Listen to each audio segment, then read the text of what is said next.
Gopika Devidasi, one of the member of GPT, serving under the guidance of Hansapriya Mataji. Today we have a session which a lot of you are very eagerly looking forward to, that is Malpua cooking. And that's by none other than our own Radha Vallabha. Before we move ahead, I'd like to introduce Radha Vallabha. Radha Vallabha is an engineer who did his MTech from IIT. And when he was studying there, he came in touch with devotees. As a start of his Krishna consciousness, Prabhu has found cooking very adventurous. It has been exciting for him. And then since then, Prabhu has been dovetailing his services in cooking for devotees and spiritual masters. Prabhu was originally from ISKCON Chapati, Mumbai, where he developed his interest in cooking. He would lead 20 to 30 cooks under him and prepare prasad for congregation, every day cook up feast for festivals and huge yatras having attendance in thousands. But by the grace of Hansapriya Mataji, we have hijacked Prabhu in ISV now. So we are fortunate now. Prabhu also has a lot of interest in Ayurveda. He studies Ayurveda and has been sharing a lot about diet, exercise, yoga, and how to harmonize each other along with devotional service. Besides that, he has been conducting a lot of workshops around the world. Nearly 200 workshops have been conducted by Prabhu in Europe, UK, US. Presently, he is also conducting a lot of online workshops, offering his consultancy in cooking through his medium Yogi Plate. In fact, I was fortunate to attend one of Prabhu's session in the morning today, how to prepare 5-course Janmāṣṭamī feast under 1 hour. So please go and check it out. It's really very amazing. And last but not the least, Radha Vallabha has also authored a recipe book called Sattvic Vegan, which has vegan recipes of all the multi-cuisine dishes. We are very fortunate today to learn the special delicacy Malpua from Radha Vallabha so that we can learn and make it for the pleasure of Krishna on the day of Janmāṣṭamī. I welcome Radha Vallabha. Hare Krishna.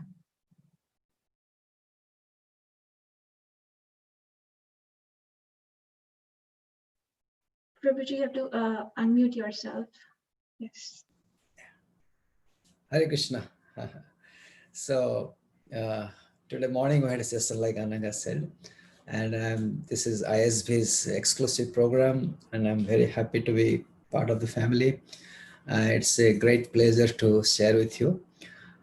We are, Hansapriya and myself, were cooking for the deities in the weekend for the Mangal Bhog, for everyday offering. So for a long time, I was like fasting from cooking sweets because not much sweets I would cook. I would rather focus on the main course, other items. Sweets should be, because it requires exclusive attention. Usually I say sweet means the cook have to sweat, unless you sweat, you cannot make a good sweet. So that requires exclusive attention. And some devotees at Chopati, they used to take care. I developed the whole team, then they used to take care. Like we have Mangal Bhog cooking going on in Chopati since 2003 or 4, like myself, another devotee, Madhavacharya Prabhu, who was a head pujaari at that time. And, we together started this Mangal Bhog sweets. We cooked Rasgulla, Rasmalai, Barfi, Sandesh, and different cakes we learned in Calcutta, Govindas, like that. So it all happened long back. Then when I moved to the main course cooking, then I was kind of fasting from the sweets. So when I was in this, because of lockdown, then no devotees can come and cook for the deities, and we had the responsibility. So I was like very happy to do those things. So I was making Rasgulla, Rasmalai. I'm still making Rasgulla, Rasmalai. One time I made Barfi and like that, sweet rice. One day I was making Gulab Jamun I made, and then some of the things were still remaining. So I just make a Malpua on the spot spontaneously, and Hanspriya, she liked it, and we got some Mahaprasad for her parents. And Pa, usually Hanspriya's Pa, he doesn't eat much sweets nowadays. He's just kind of doing a lot of dieting. But that day he had, and he said it was wonderful. So then I said, what should I prepare for this workshop, for our devotee Janmāṣṭamī workshop? Hanspriya said, Malpua. I said, fine. Again, As I said, I've been fasting from these sweets preparations, but still, thanks to my memory and thanks to my interest, Krishna's grace, Radharani's grace, it came out good, and I'm sure today also going to come out good with all of your blessings and desire. Uh, so I'll not spend more time talking about these things. We kind of know each other, so let's go ahead. So here in Malpua, let me explain it what I'm going to do, and then we will actually cook it. So Advait Prabhu, if you don't mind, can you show that photo I sent on part of the screen maybe? Yes, Prabhu. Yeah, thank you. So this has like two parts. One is frying the Malpua, the other is the syrup. These two things has to go together. So to fry Malpua, we need a batter. There are different ways this Malpua is made. Like I have told the other day, yeah, like I have told on my post, I have said, and this is like a very traditional item, very, very Vedic and long back. This reference goes in many places. And Malpua is especially cooked in Jagannath Puri every day. Morning bhoga. One of the bhoga items is Malpua. So there they do, everything. They use wood fire, clay pots like that. There are clay tawa. They also use cast iron tawa, which we are going to use today. But they kind of roll it out and cook it like paratha, chapati, sweet malpua, and with spices and herbs, everything. Not herbs, sorry, and the spices, and that is offered. A lot of ghee is going to that. In North India, if you go to places like Rajasthan, other places, they make also a lot of malpua, but they use mawa, that is condensed, solidified condensed milk. And in places like Bengal and Orissa, where we come from, East India, eastern side of India, we use a lot of chana in making sweets. Chana means paneer, basically fresh paneer. I'll show you how to make. So today's recipe, we will be using this chana and plain flour, milk, and a little water to make the batter. Then also how to fry it. Then we'll put it in syrup, and that's it. It's ready. Usually it is served with condensed rabdi, condensed milk, or you can take some cream that is coming in the top of the milk. As you boil, cream comes out. We can just blend it nicely, smoothen the cream, and top it with cream also. That's how it is served in many places. Usually whenever we serve malpua in big feasts, we make a rabdi also, the topping, and some dry fruits. So we'll not consider the topping today. I thought of keeping some rabdi ready, but anyway, today there was another workshop, so I couldn't make it. So now, so first we will make the paneer chana, because it has to be fresh and soft and tender. So therefore, we have boiled the milk here. And those of you who are cooking with us, I'm sure 1, 2, 3, 4, 5, 6. Is again disconnecting or something? Yeah, it's disconnected. Why don't you try on your phone? Let's see. Okay. Sorry, we're trying to get our camera for the stove working. Okay, all good? So, Advaita, you may want to focus to the Prabhu's camera. This camera, can you please focus? Perfect. Yeah. So I hope you all can hear me on the speaker. So here we have kept some boiled milk, and some cream has come out nicely. Let me take it out and spray. As I said, you can use this for topping. Can I have a small bowl, please? Sure. Small bowl. Prabhu, should we boil the milk too now? Yeah, please boil the milk. And if you are lacking a little bit behind, please bear with me. I'm with all of you for sure. But make the milk, put the milk for boiling. It's around 1.5 liter maybe for boiling to make paneer. Not all the milk. Keep some milk for the batter, and we need some milk for the syrup also, because syrup needs to be clean. The sugar has to be clean. Okay, this is good. So Sorry, Prabhuji. Keep some milk for batter, as Advaita is showing here in the picture. Can you show it again, Advaita?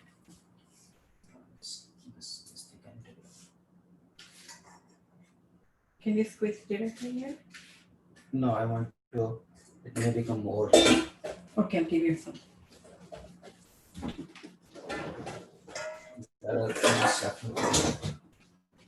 Hare Krishna, Prabhuji. So I'm just squeezing out the lemon juice. You mean lemon? Lemon, yeah. Lemon to take out the juice basically. No, what is the half of? Half of it, 2.5 times. He said keep some milk. Is it clear? Can you all see that poster and the ingredient quantity? Radha Vallabha Prabhu, I have a question. Yes, Mataji. So I have ahimsa paneer. Can I use that ahimsa paneer or should I make new? No, make fresh paneer, but this is the way I'm making. I'm supposed there is some problem. Cream. So Prabhu, this is for topping, right? Paneer? Paneer is not for paneer is for the batter. Prabhuji, in batter we have paneer, flour, and milk. Oh, I see. Paneer, flour, milk. So keep some milk as much is mentioned in the year. Krishna, sorry to disturb you, but how much milk do we need for paneer? Around 1.5 liter, Mataji, or maybe 1 liter should also be doing good. We need 2/3 cup of paneer. So 1.5 liter is good. We have 1.5 liter here. Thank you, Prabhu. Advaita, I would suggest that you go ahead and put the recipe on the chat box, so then everyone gets a quantity of the water, sugar. So Sorry, I mean flour and paneer. Thank you. So after the In the milk, chat box. Yeah, on the chat box. I mean. bring the camera close. I'll do it. Now I would like everybody to watch this carefully how to make the paneer. Usually people add a lot of souring agent and make the paneer very hard. So any sweet preparation you need to add enough souring agent just to split it open. Okay, here it goes. Do not add all the souring agent at a time and wait for it to split it. Now I have switched up the fire also. Once it starts boiling, if you boil it also too much, the paneer will become hard. A little more. Almost there.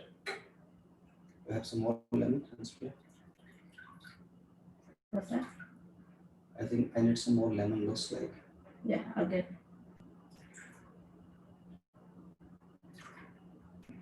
Lemon, please.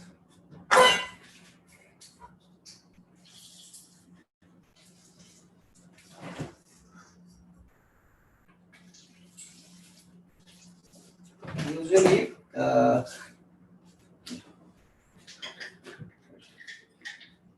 when you must filter the lemon juice, otherwise the thread will come in the paneer. And when you are eating the sweets, it may give you a sour taste. Sour,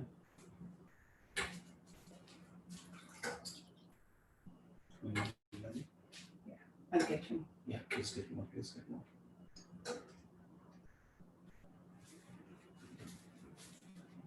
It's almost coming out.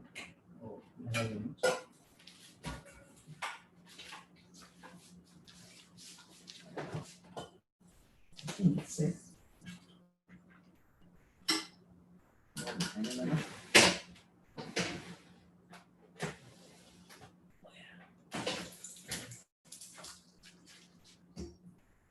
Can I give you bay water?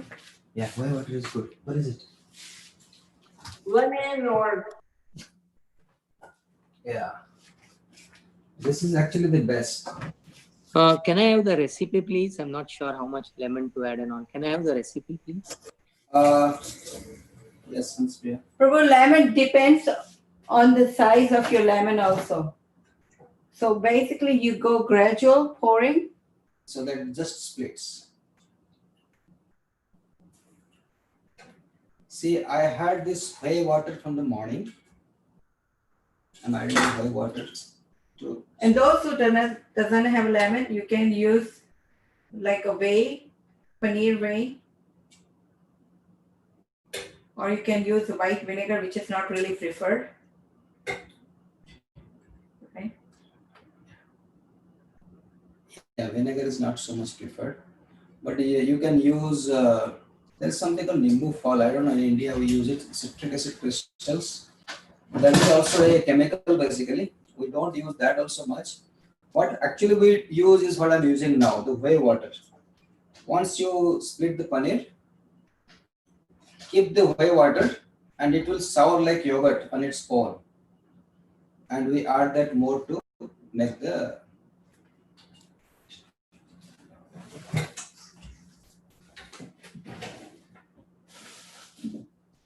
paneer.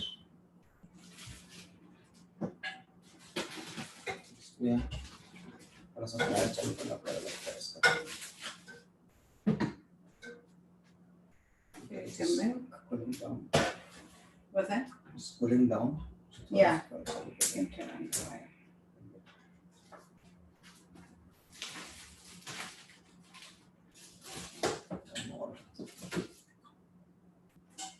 Actually, for those who have enough quantity of lemon juice, That should be good. they will have the paneer ready now. If some more came out, right? Yeah. Can I take it out more?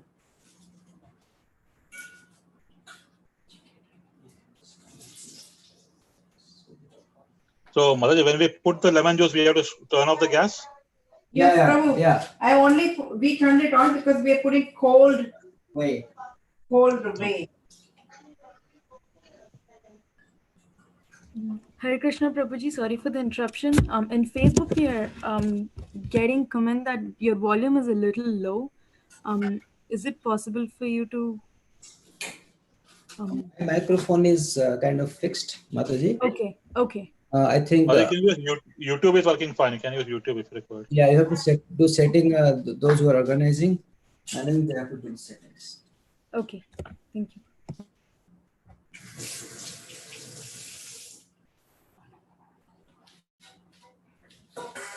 इसको बंद कर देना इसके थोड़ा सा microwave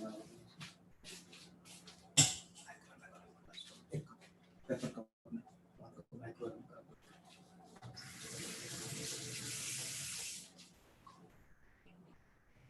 Prabhuji, when milk is boiling, that is when we put lemon juice? Yeah. Thank you. Okay, we'll leave this to yeah. Thank you.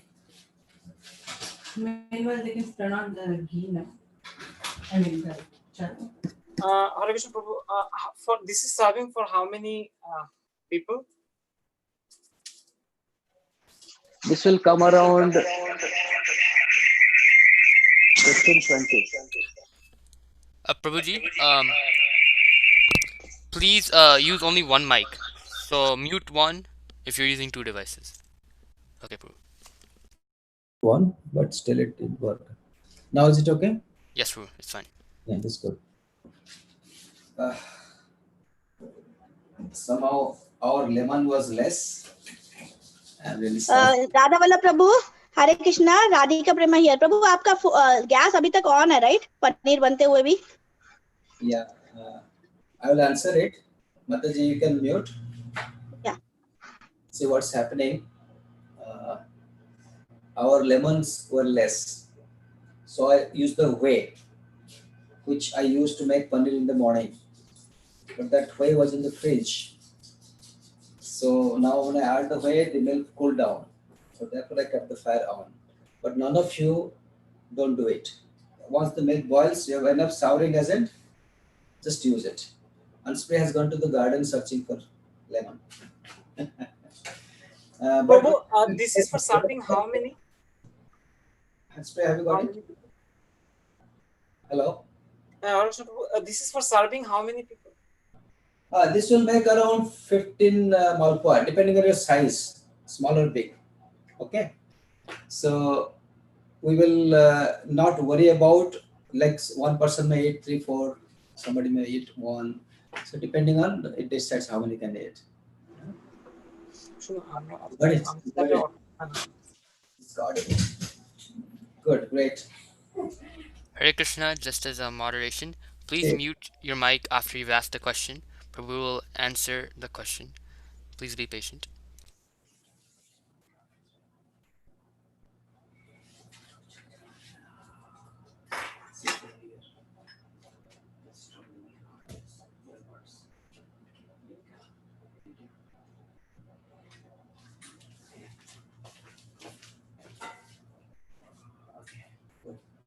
Put it here. I'll just wash it. Sorry, I had to climb the tree to get the lemon. Here you go.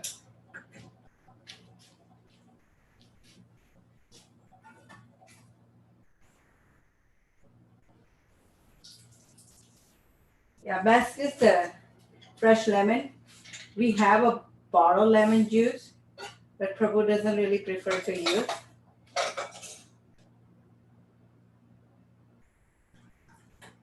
Yeah, got it. There you come, go. come. Once we bring the camera. So you see, it is just split it. You see, it is not too greenish in color, the water, just split it. So I switched up the fire. Don't wait for like light green color. Not dark green color. Light is Dark, fine. yeah. Oh, we have those.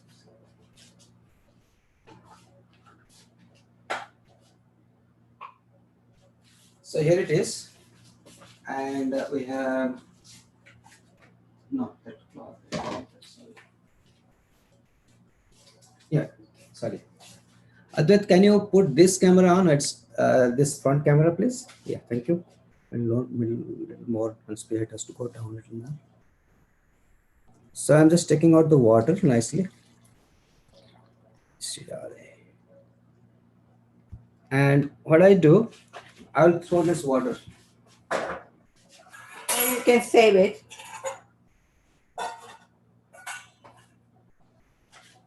Yeah. Yeah, we'll save it. What is that white water pot? Right there.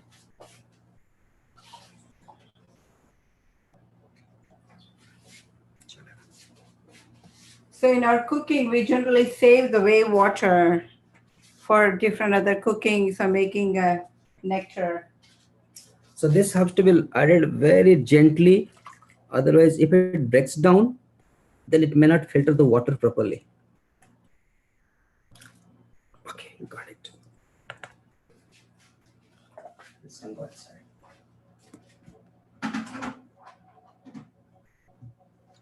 Prabhu, my paneer looks like water, powder. What went wrong? Powder हो गया. आपका अहिंसा milk है ना प्रभु? नहीं, normal milk. So it depends on milk. See, our water color is not so dark green, just light green, and the paneer has come out good, soft and tender, nice. You can see. Okay, this is very nice. So Prabhu, did you add enough lemon juice? Yeah, if you add very less also, there may be a problem. I added one. I mean, I added a lot. But I don't know what is enough, right? That's the problem. So. It depends on your lemon size, Prabhu, but basically... slowly keep adding till it splits. That's all. Simple. Yeah. As soon as you see the... Can we see... I think I can have a look, Prabhu, if you don't mind, your camera. Yes, Prabhu, 1 second. Let me change the camera. It's good, Prabhu. It's good. Just filter it. So don't stir it too much. Stir it. Okay. Huh? That's the key. Don't stir. Don't stir too much. Just gently, delicately use it. So now, you to put the other camera and bring the camera here, please. I'll process it here. Okay. The camera. Hare Krishna Prabhuji. So Prema Kishori Mataji asked if whether the milk should be rolling boil. Can you? So one boil, then switch off the fire. So you see around. I'm just trying to pull down the paneer here. Can everyone see it? Yes, ma'am. I spotlighted it. Okay. Just solidly cold. I can feel it. So it's basically quickly cooling down the paneer. Is that right? Yeah. Just cooling it down. So I'm just cooling out the excess water. Pull it down, then looks like hand squeezing it.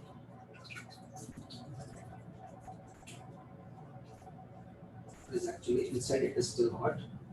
So you have to manage a little bit. Don't burn your hand. As I said, sweet means sweat.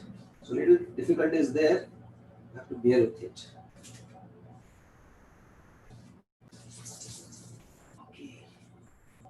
It's worth it for Krishna's pleasure.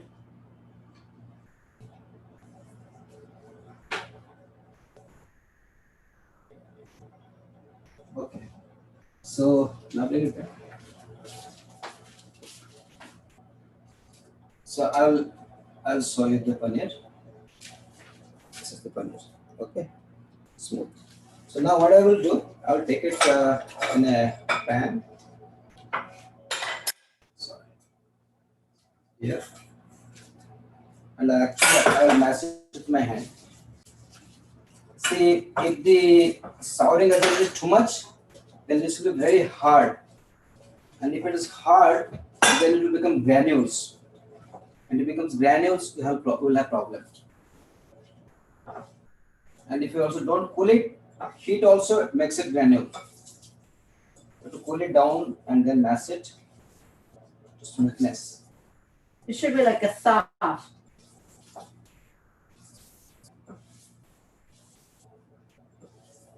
Much love cool it a little more. Hurry. Okay. So I need a measuring cup. You can keep the camera back now there. I'll take it there. Okay. I can bring it here. Other Prabhu, can you please show this camera? How much do you need? I need 3/4 cup of paneer.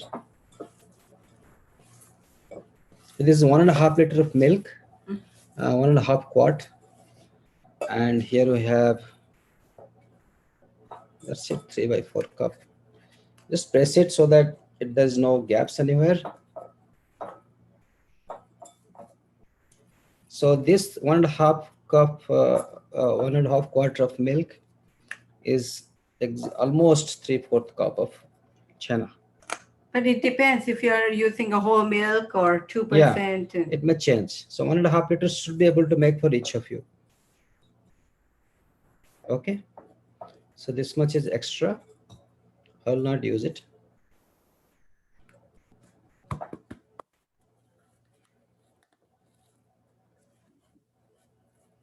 So this is a little fast way of making Malpua. If you can make it with mawa also, but that also requires little chana. Pure mawa, also people make pure mawa Malpua, but you have to roll it and cook it like a chapati on a plain yeah. They also add sugar to the batter, but here we are not adding any sugar because because sugar syrup will take care of it. So now I'll start making the sugar syrup. Here, I should have done it side by side. But we have hot water ready. Those who don't have hot water, please take 1.5 cup of water.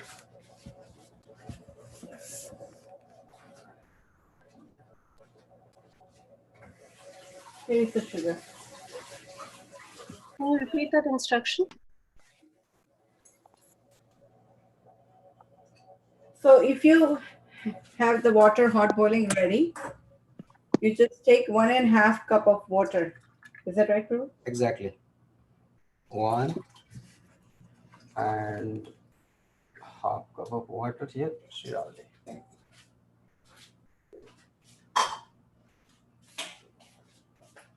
And I have, this is 2 cups sugar. Goes here. Shirade. There was 2 cups of sugar, Prabhu. Yes, Prabhu. Yes, Mataji. And I just mix it. Start the fire. And into this, I add around 2 teaspoons of milk. So there's some more cream here.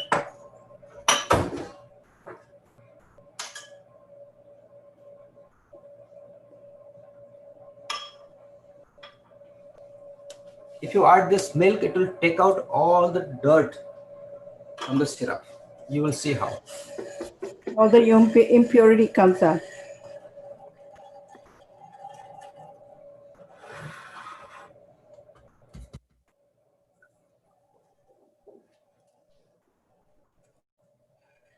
And after that, I take out the impurity, I will add the saffron thread. Hare Krishna Prabhu, so Sirisha Mataji is asking how much water should you add? We have taken 1.5 cup of water and 2 cups of sugar. And he added 2 tablespoons of milk. 2 teaspoons, I would say. 2 teaspoons. 2 teaspoons should be enough. Hare Krishna Prabhu, I'm trying to follow along. After I squeezed the paneer, I couldn't follow with you. So what should I do next? Paneer Mataji, we washed it with plain water in a wash basin sink. Put water in a big pot. Put the paneer inside the cloth. You try to handle it in a way that it cools down.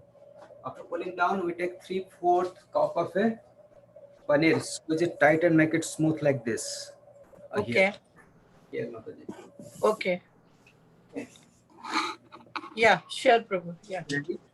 So now in the meantime, I put 2 cups of water and 1.5 cup of sugar. Sorry, 1.5 cup of water, 2 cups sugar, and 2 teaspoons of milk for the syrup.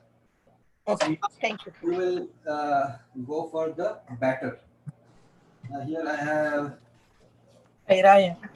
I'll take this bowl again. I will keep it here. The paneer. I have 1 cup of flour. All-purpose flour. All-purpose flour Or maida flour. And we need 3/4 cup of it. How much, Advait? I put the recipe there. Can you please tell me how much milk in the batter? Half a cup, Prabhu. Milk, Prabhu. Milk is half cup? Yeah, for the batter. Half cup, okay. And there is water also 1/4 cup, right? Water is, it just says water. Water, okay. The water according to here. So I will take half a cup of milk here. I'm adding it here. And 1/4 cup of water I'm taking. So 1 cup of flour, and half a cup of milk, and 1/4 cup of water. So I just mix it.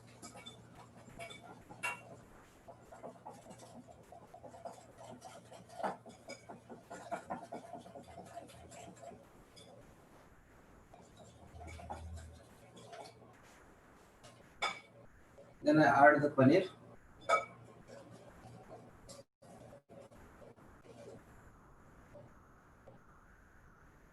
So our syrup is boiling simultaneously. Yeah. Just so you know. So I should add the ghee also for heating. The ghee. Let's go back to the ghee. Prabhu, how do we cool the paneer? In the running water under a sink, Prabhu. Okay. Prabhu is also heating up a ghee. I'm heating the ghee in a small iron pan.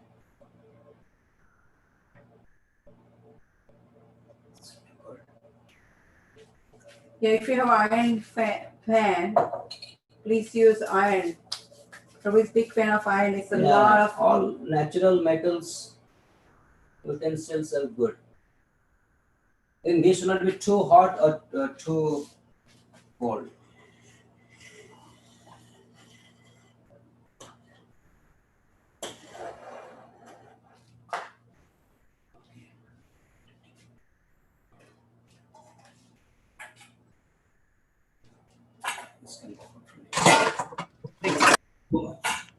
Prabhuji, for batter, half cup of milk, is it like we should use a warm or like is it okay from the cold one? Is it okay? Cold milk, cold water, Mataji.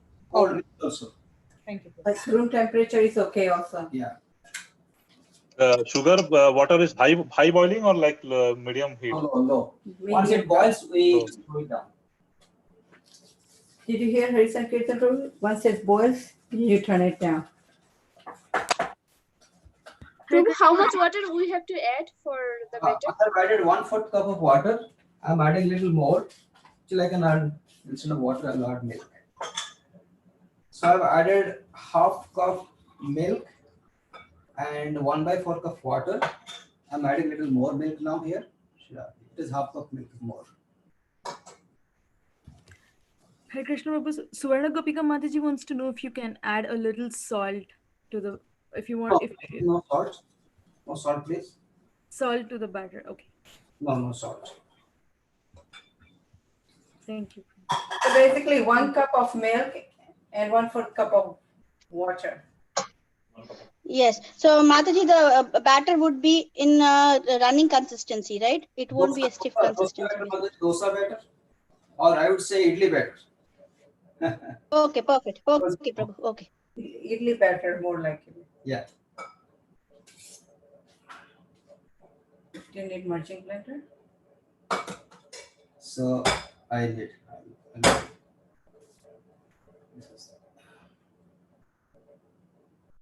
And more milk I'll add. So Anspriya, say the final figure. I'll add 1/4 cup water. It is half cup water, 1 cup. 1 cup milk, half cup water. Okay, everybody please note it. I have added 1 cup milk and half cup water. Prabhu, can you show the consistency of your batter? I'll show you. Just give me 2 seconds. Prabhuji, in the email, black pepper and fennel seeds were also mentioned as ingredients. We are not using. I'll add now because I'm going to blend it a little bit. So we'll come. So Prabhu, 1 cup flour, 1 cup milk, half cup water, right? Exactly.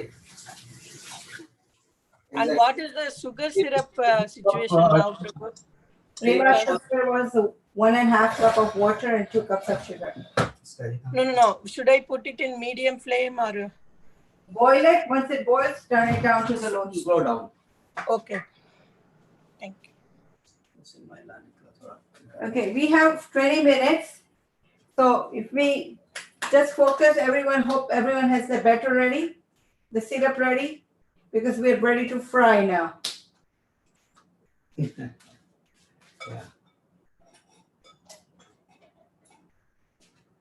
Okay. So Prabhu took the margarine blender.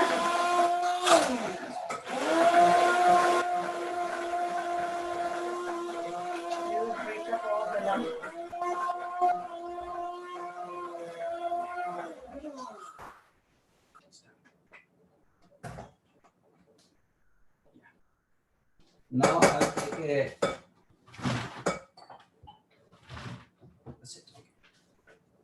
प्रभु जी वो ladle से जरा batter ऐसे पोर करके दिखाओ ना consistency Prabhu, what should I do with the paneer now? Here, Mataji. Mataji, please follow through. Follow through. There's recipe on the thing. Yeah. Should I add the paneer in this batter or? 3/4 cup. But you can put in the chat box the recipe we just said. 1 cup milk. Half a cup of water. And then 3/4 cup of your paneer. And 1 cup of flour.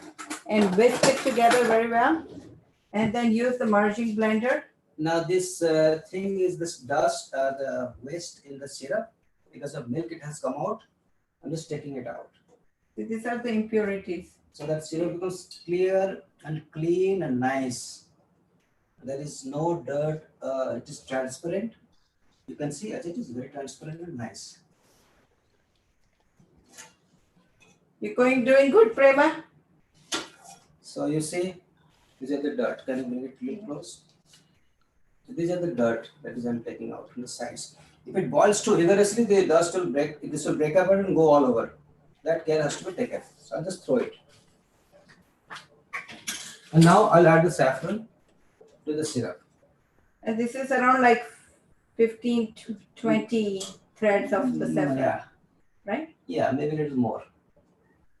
Maybe 20. Prabhu, can you how should be the consistency of the batter? I'll show it, Prabhu, again. Let's show it.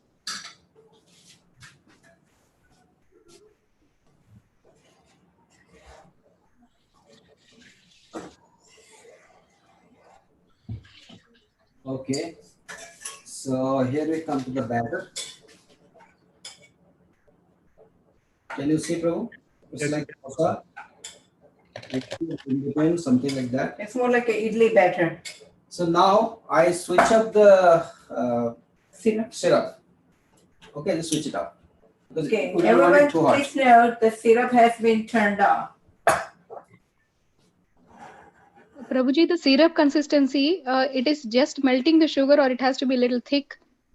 Little thicker. So we have taken 2 cups of sugar, 1.5 cup water, and boil it once and slowed it down. If you boil it too much, it will be too thick. So you can see in my camera, this is the consistency. Okay. This is the consistency. Closer, Prabhu. Closer, closer. Bring it closer. Oh, bringing. I thought you were asking me to put clothes. No, not close. This is it. So while this is happening, this enough. So I'll take some fennel. Advait, please bring me to this camera, please. I can't I need a cloth here, please. You need black pepper? Black pepper also. Here, right?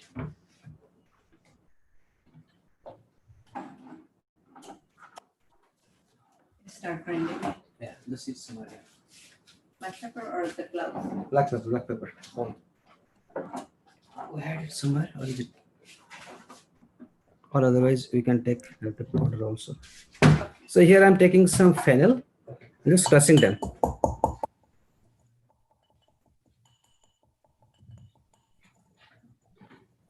Where is the? The flavor comes out, the smell comes out, mash it. Don't have to make it powder. And then here it is. You can see partly broken, not totally broken. I'm adding it to the, you can to this batter. We can see that. And little black pepper. Prabhu, how much fennel? Sorry. Around 2 teaspoons of fennel. I crushed it and I mixed it here. A little black pepper. Like a pinch? Like a pinch. Actually, ideally, that's it. Ideally, we should be crushing black pepper and add. So we have used crushed black pepper directly. This is the consistency. Can I use a mill? Mill, you can use mill, Mataji. Mill is good. Mill is good. Hare Krishna Prabhu, on chat, Kautakarna Prabhu asked if you don't have hand blender, can you use a mixer for the batter? Yeah, you can. But it will get a lot of waste. So whisk it very nicely. Use it like Yeah, this. if it is satisfactory with the whisk, that is fine. Yeah, please change the camera. I'm putting the first Malpua in the. Advait, Prabhu, please change the camera, honey. Wait. Change the camera, honey. Yeah, 1 second, Mataji. No problem. I can bring the laptop over. Yeah. Okay, Shri Radhe.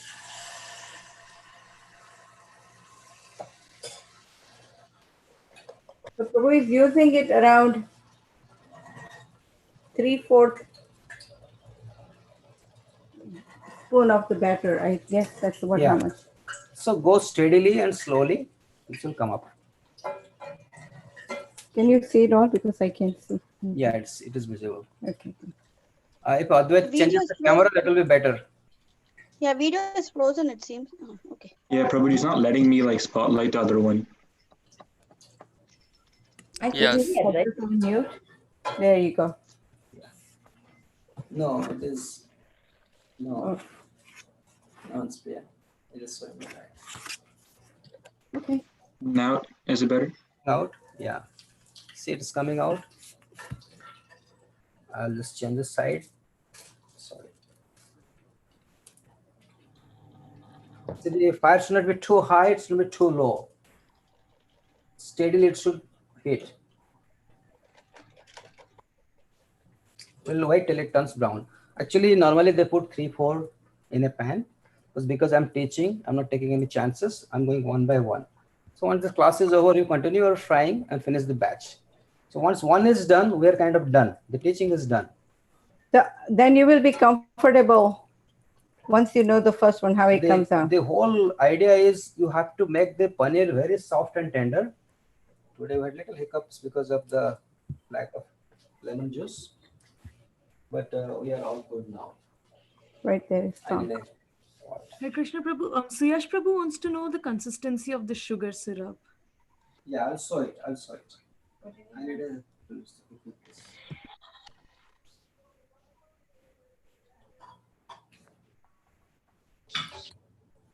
Hare Krishna, Prabhu. Did we add anything to the sugar syrup, like cardamom or anything?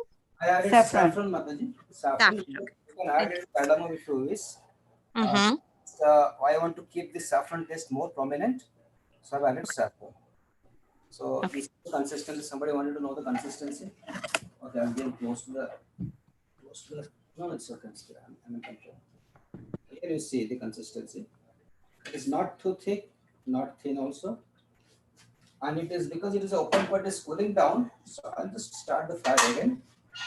It should be highly hot. It should be like high hot and not very cold, a cold temperature. So you see there's a hole that is coming out in the Malpua. You can see there's a hole. Hare Krishna, Prabhu. When should we add the peppercorn? Peppercorn, I'll tell you later in the question answer. This hole you see, this hole should come out. Holes are good in the Malpua. Hole through, back and forth. If there is a hole, 2-3 holes comes out, then the Malpua is cooking very nicely and good. So peppercorn goes in batter or no? In the batter, in the batter. Yeah, the fennel and the peppercorn. See, in India, everything you can in sweets also spices are used because sweets are heavy to digest. It's garishta. So this black pepper and fennel both makes it not only flavorful but also makes it easy for the stomach to manage and handle and digest. So in traditional Indian sweets, you'll always find some spices going into the sweets also. Spices are not just meant for dal or sabji, stuff like that. Spices are also meant for sweets. So it should be very grounded, Prabhu, the fennel seeds and the peppercorn. Crushed. You can all, it's here. You can also Prabhu. You can see the back here. I don't know. It's not going to focus. Hare Krishna, this is Kamala here. I want that sugar solution. Should it be stringy or like it should have a string to it, or it should be just not as like it should catch one string? No, not string. String is for dry sweets, Mataji. No strings. Okay. Prabhu, peppercorn should be given whole or grounded? Crushed coarse. So Kamala Mataji, just take 1.5 cup of water and cups of sugar. Once it starts boiling, you turn it down. Oh, turn it down. I took out the Malpua, you can see golden brown, nice, and I put it in the syrup. Shirade here. Shirade. It goes. And I will put one more for the deep fry. And you can put the syrup on the top also like this. And allow it to soak for 15-20 minutes.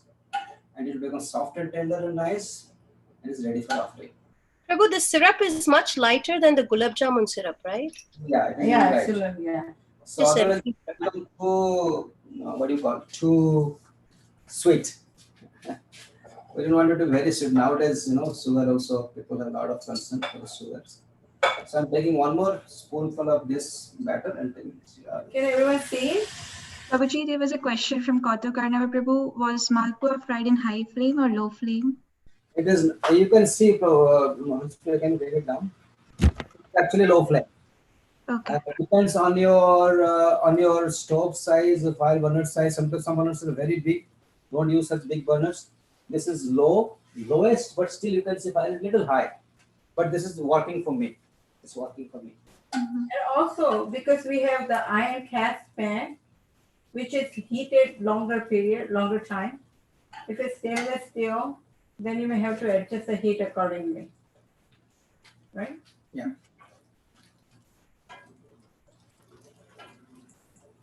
So if in case it sticks to the bottom, you just gently move it so that the whole thing comes up.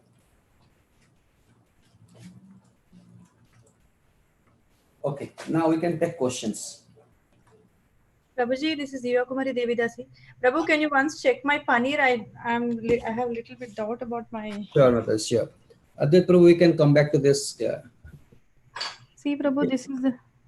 It has little more souring than Mataji. Switch up the fire, please. Oh, should I switch off? Okay. Yeah. And then drain it? Use a cloth to drain it. Then throw the water. Then in a cooling water pot, you have to gently move your finger so that it cools down. Okay, Prabhu. Thank you. Okay. But don't make it tight. Yes, Prabhu. Don't too much. A little more till it just splits open. The whey and the paneer separates. Till that time, we should add it. Okay, Prabhu. Thank you. Hare Krishna, Prabhu. We have 10 more minutes. We have 10 more minutes. 10 more minutes, yeah. Okay. So, any questions? I can Okay. take it now. Yeah. Hare Krishna, Prabhuji. Yeah, go ahead, please. Yeah, Hare Krishna, this is Preeti Sandarbadasi. So I wanted to ask, can we use wheat instead of plain flour? See, I have not tried that. So some delicacies are like this, that you use plain flour only, like khaja, for example, plain flour. These are all food to Jagannath. So I was telling the other day, the plain flour is traditional. It is not something new. But traditionally, what they used to do, they used to take gehu and whole wheat with the husk, and they will soak it in water, then ferment it a little bit. And after fermentation, the skin comes out because it starts budding a little bit. So the skin comes out. Then they dry it in the hot sun, okay, outside. When they dry it, the skin literally falls off. And then they just separate the skin and powder the wheat to get plain flour or maida. Now that is called the traditional process of getting white flour, which is healthy, and it is used only for confectionery and baking items. It is mostly from the Middle East, and only for the festivals. But now what is happening, because sweets are so popular, there are so many companies, biscuits and biscuits and whatever you call it, cookies and cakes are so popular among the kids and the youth, everybody. So the factories have come up to make all those products. The factory requires big quantity of maida or plain flour, and this traditional process is not equipped to provide such huge scale of these things. Yeah, I need to turn it upside down. Okay. So as a result, what they're doing in a factory, they're taking out the skin using a process called bleaching. So you can search on Amazon unbleached plain flour. That will be like maybe 5 times more costly, but that is healthy. But all this cheap flour, which is available easily, is obtained by using oxidizing agent, chemical agents to take out the skin, which is called bleaching process. And definitely they're not good for the health at all. So when you make sweets at home, Matajis, and all those kids who are learning, please make sure that we don't make sweets every day. We make it once in a while in a festival like Janmāṣṭamī or some other festival that comes, except somebody was requesting for Ekadasi feast.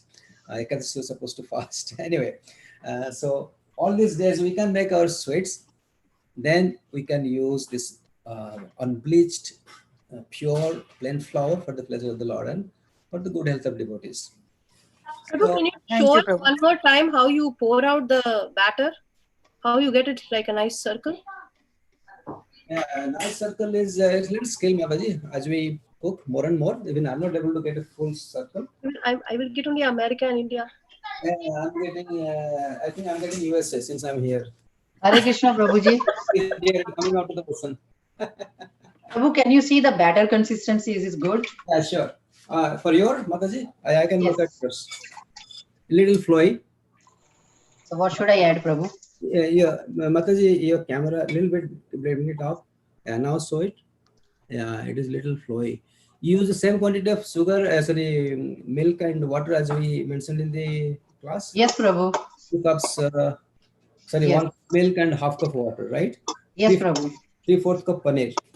Yes, Prabhu. Your paneer might be very soft and light, More Mataji. moist. More moist. That's why it has.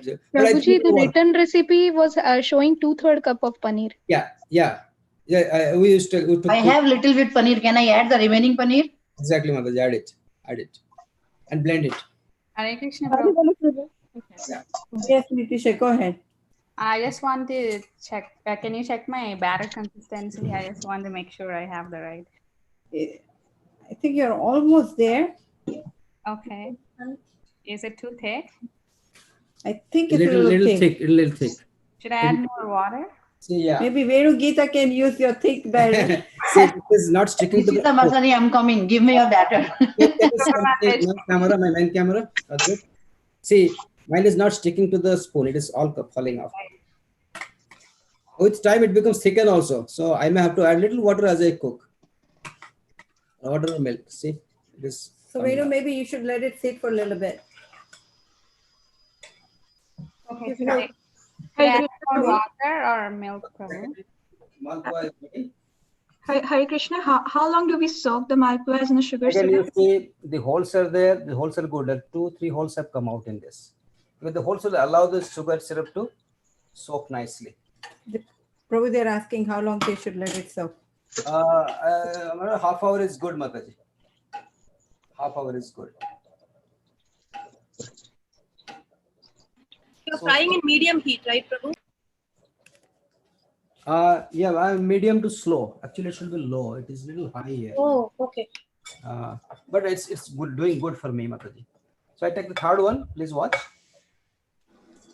So Prabhu, should I keep the syrup on the go plate? in one flow and leave it. Then you'll get a round structure. It's going in one flow steadily, and you can get a round structure.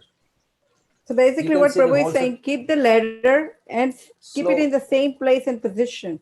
And gently drop it. And gently drop it as close to ghee as possible. Don't keep it too high. The ghee will splash on you. So that's much safety you should take.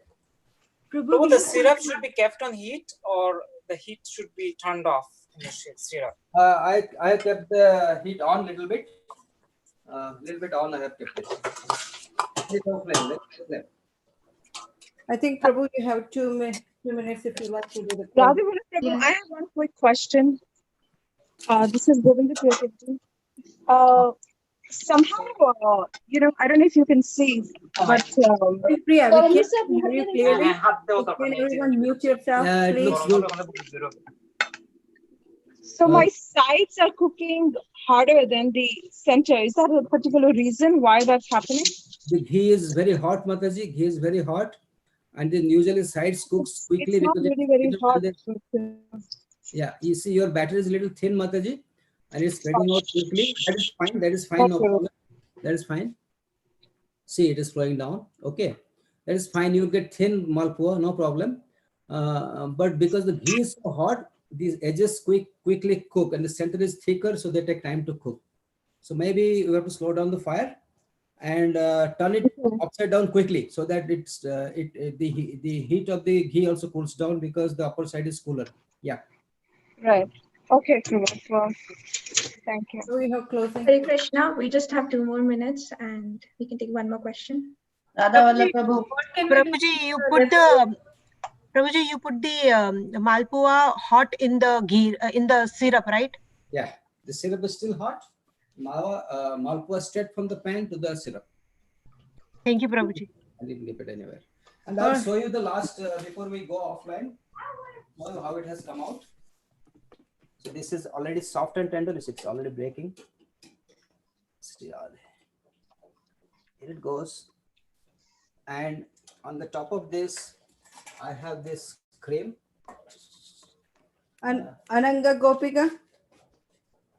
Hare Krishna Mataji, yes. You can go ahead and in the chat box, put Prabhu's personal Zoom link. So you can free this Zoom link for the next program, so we do not delay our viewers. So I just put Prabhu's personal Zoom link. Okay. To continue there. I would rather use the blender, but it's too less cream. I cannot do that.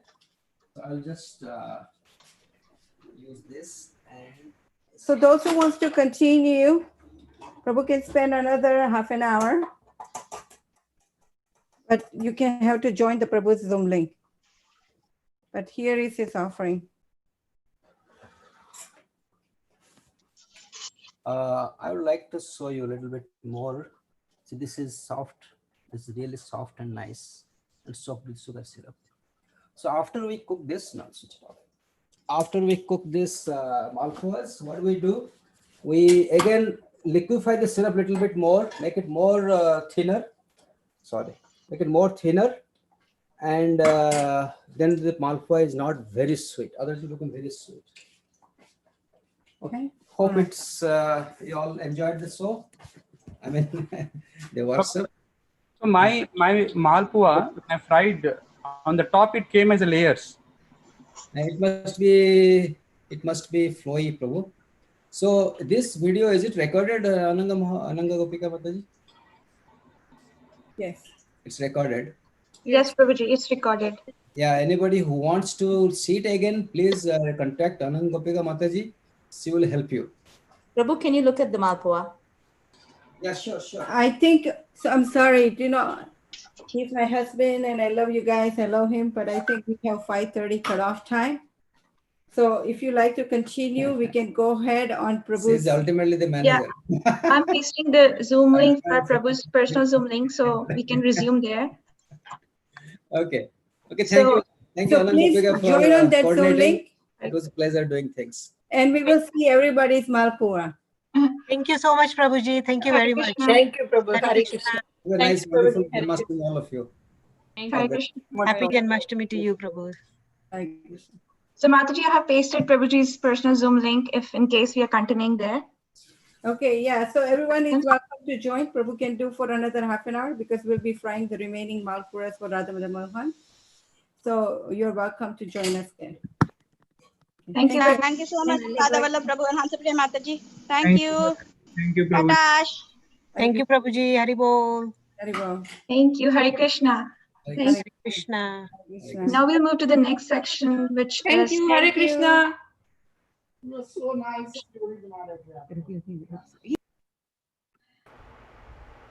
Hare Krishna. Now we move to the next section, which is Krishna book reading, and I'll pass the stage to Uncle Prabhu. For this stage, Giridhar Vadhu will be broadcasting and our host.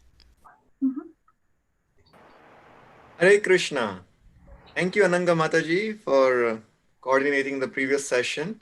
Who were the broadcast team for the previous session, Mataji? The previous session, we had Apramay and we had Vadvait helping us for the broadcast, and Lekha Mataji was helping us for the Q&A. Thank you to all three of them. Thank you. Thank you. And now I think the controls have been transferred to Giridhar. Okay. We have Shyamarupa Prabhu and Raseswari Lila Mataji. Mataji, are you there? Yes, Prabhu, I'm here. Hare Krishna. Hare Krishna. So, I would like to welcome you all to Krishna book reading on day 2 of Janmāṣṭamī celebrations. It's a 6-day festival. We did the reading on day 1 yesterday. Now today's reading will be led by Her Grace Raseswari Lila Mataji and His Grace Shyamarupa Prabhu. It is my honor and privilege to introduce Raseswari Mataji and Shyamarupa Prabhu. Her Grace Raseswari Mataji is a disciple of His Holiness Radhanath Swami Maharaj and a senior devotee at ISV, where she joined in 2002.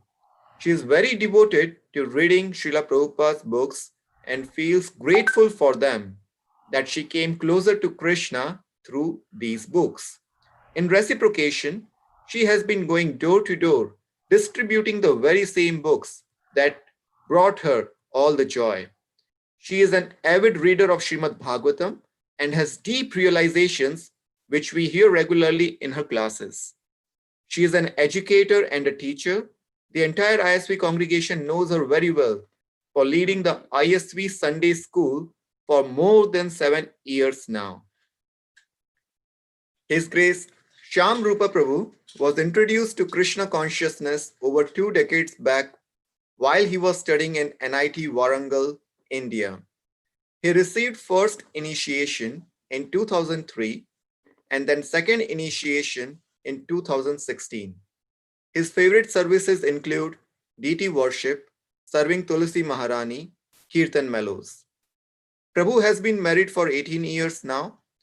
He was an ISV in the years 2000 to 2001, when the temple was in Union Avenue and the presiding deity was Sri Gopalju and Shriman Mahaprabhu.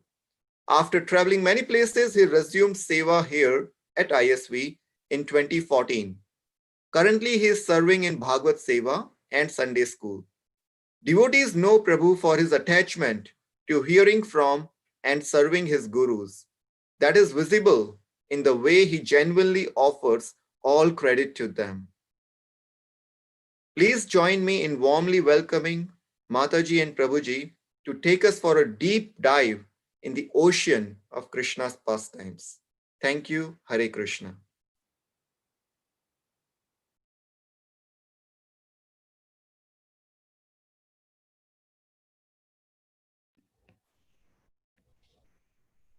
Hare Krishna. Thank you so much, Ankur Prabhu and all the organizing team for your honorable words. We are very grateful, and we dedicate all the honor to our Guru Maharaj and to Srila Prabhupada, who's the founder Acharya of International Society of Krishna Consciousness. Because of his divine grace, we are able to celebrate Janmāṣṭamī year after year, and we beg their blessings to be able to do our service properly. I will begin with the prayers.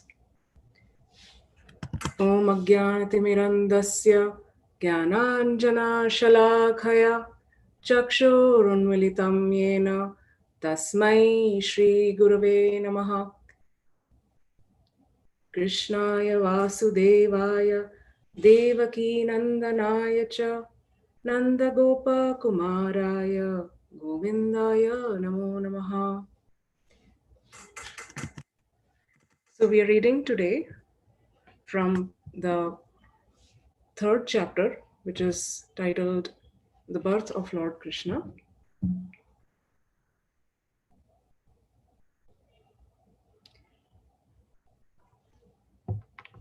So give me just 1 second.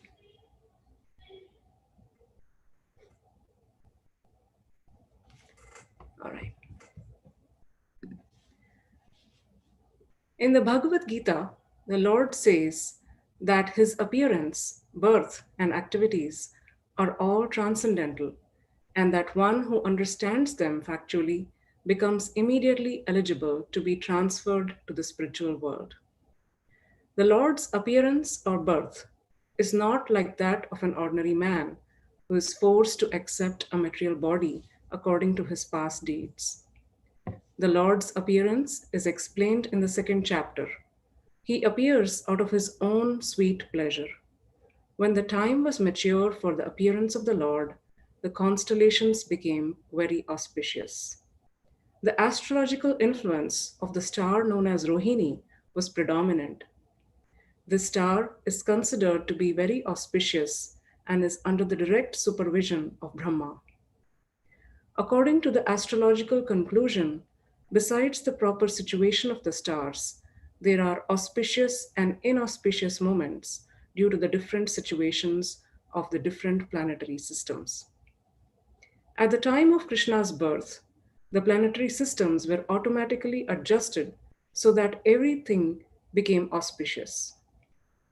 At that time, in all directions, east, west, south, north, everywhere, there was an atmosphere of peace and prosperity. There were auspicious stars visible in the sky and on the surface of the earth, in all towns and villages and pasturing grounds, and within the minds of everyone, there were signs of good fortune. The rivers were flowing full of waters, and lakes were beautifully decorated with lotus flowers. The forests were full with beautiful birds and peacocks. All the birds within the forests began to sing with sweet voices, and the peacocks began to dance along with their consorts.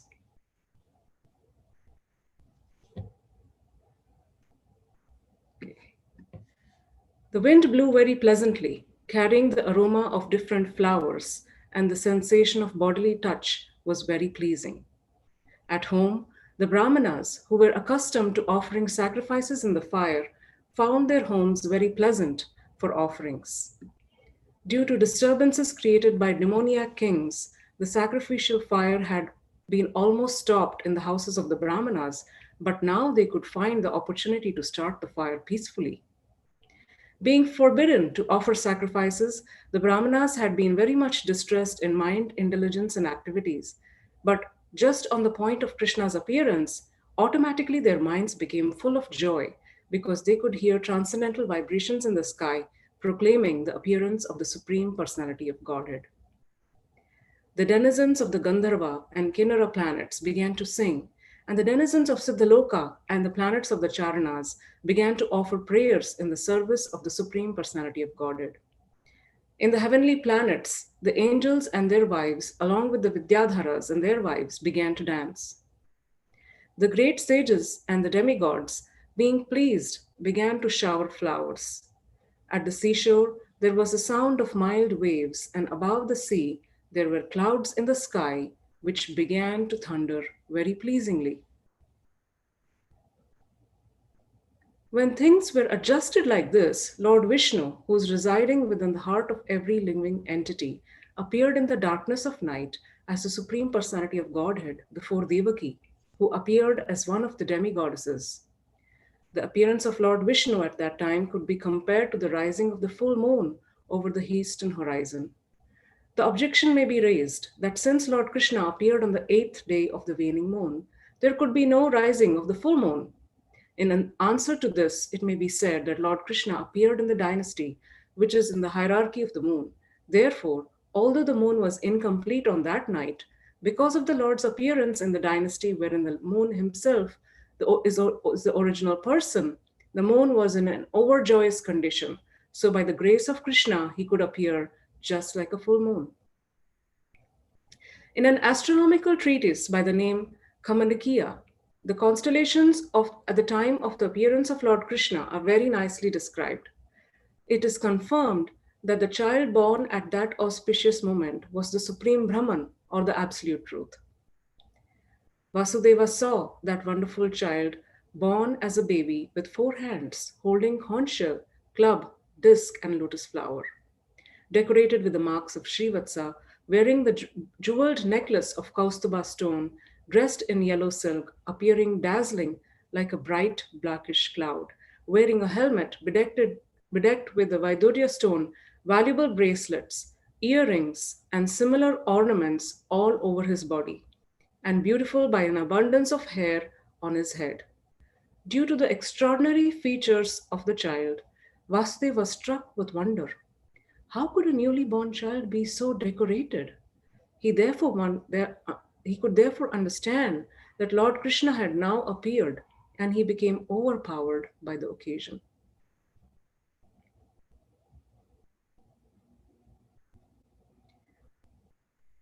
Vasudeva very humbly wondered that although he was an ordinary living entity, conditioned by material nature and was externally imprisoned by Kamsa, the all-pervading Supreme Personality of Godhead Vishnu, or Krishna, had appeared as a child in his home exactly in his original position.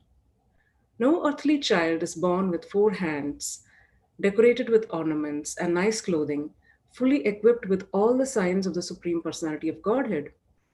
Over and over again, Vasudeva glanced at his child, and considered how to celebrate this auspicious moment. Generally, when a male child is born, he thought, people observe the occasion with jubilant celebrations. And in my home, although I'm imprisoned, the Supreme Personality of Godhead has taken birth. How many millions and millions of times should I be prepared to observe this auspicious ceremony? When Vasudeva, who is also called Anakadunduvi, was looking at his newborn baby, he was so happy that he wanted to give many thousands of cows in charity to the Brahmanas. According to the Vedic system, whenever there is an auspicious ceremony in the Kshatriya king's palace, out of joy, the king gives many things in charity. Cows decorated with golden ornaments are delivered to the Brahmanas and sages. Vasudeva wanted to perform a charitable ceremony to celebrate Krishna's appearance. But because his appearance, he was shackled within the walls of Kamsa's prison, this was not possible. Instead, within his mind, he gave thousands of cows to the Brahmanas. When Vasudeva was convinced that the newborn child was the Supreme Personality of Godhead himself. He bowed down with folded hands and began to offer him prayers. At that time, Vasudeva was in the transcendental position and he became completely free from all fear of Kamsa. The newborn baby was also flashing his effulgence within the room in which he appeared.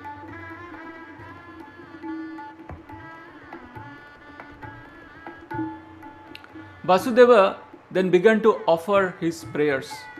My dear Lord, I can understand who you are. You are the Supreme Personality of Godhead, the Super Soul of all living entities and the Absolute Truth. You have appeared in your own eternal form, which is directly perceived by us. I understand that because I am afraid of Kamsa, you have appeared just to deliver me from that fear. You do not belong to this material world. You are the same person who brings about the cosmic manifestation simply by glancing over material nature. One may argue that the Supreme Personality of Godhead, who creates the whole cosmic manifestation simply by his glance, cannot come within the womb of Devotee, the wife of Vasudeva. To eradicate this argument, Vasudeva said, My dear Lord, it is not a very wonderful thing that you have appeared within the womb of Devotee, because the creation was also made in that way.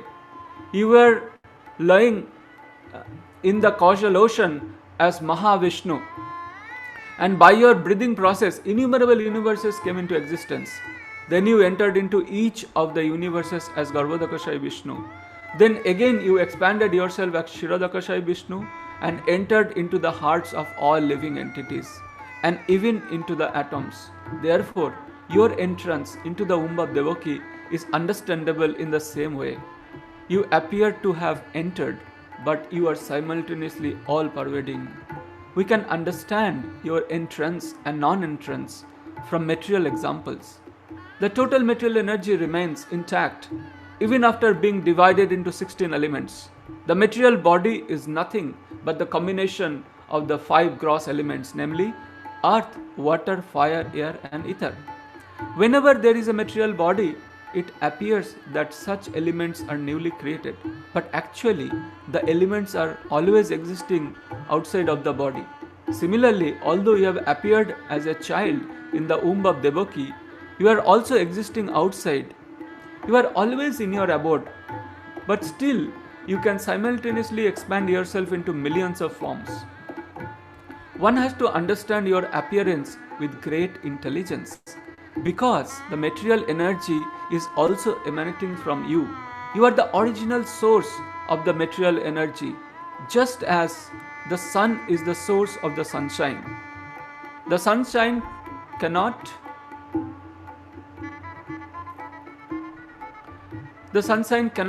cover the sun globe, nor can the material energy, being an emanation from you, cover you. You appear to be in the 3 modes of material energy, but actually 3 modes of material energy cannot cover you. This is understood by the highly intellectual philosophers. In other words, although you appear to be within the material energy, you are never covered by it. We hear from the Vedic version that the Supreme Brahman exhibits his effulgence and therefore everything becomes illuminated. We can understand from the Brahma Samhita that the Brahma Yatir or the Brahman effulgence emanates from the body of the Supreme Lord, and from the Brahman effulgence all creation takes place. It is also stated in the Bhagavad Gita that the Lord is the support of the Brahman effulgence. Therefore, originally, he is the root cause of everything. But persons who are less intelligent think that when the Supreme Personality of Godhead comes within this material world, he accepts the material qualities. Such conclusions are not very mature, but are made by the less intelligent.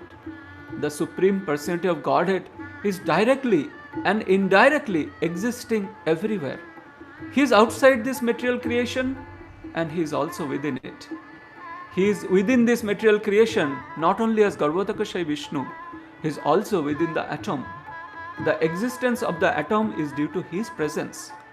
Nothing can be separated from his existence. In the Vedic injunctions, we find that the Supreme Soul, or the root cause of everything has to be searched out, because nothing exists independently of the Supreme Soul. Therefore, the material manifestation is also a transformation of His potency. Both inert matter and the living force, the soul, are emanations from Him. Only the foolish conclude that when the Supreme Lord appears, He accepts the conditions of matter. Even if He appears to have accepted a material body, He is still not subjected to any material condition. Krishna has therefore appeared and defeated all imperfect conclusions about the appearance and disappearance of the Supreme Personality of Godhead. My Lord, your appearance, existence, and disappearance are beyond the influence of the material qualities, because your Lordship is the Supreme Brahman and the controller of everything. There is nothing inconceivable or extraordinary in me. There is nothing inconceivable or contradictory in you. As you have said, material nature works under your superintendence, just like a government officer working under the orders of the chief executive. The influence of subordinate activities cannot affect you. Since you are the Supreme Brahman, everything is existing within you.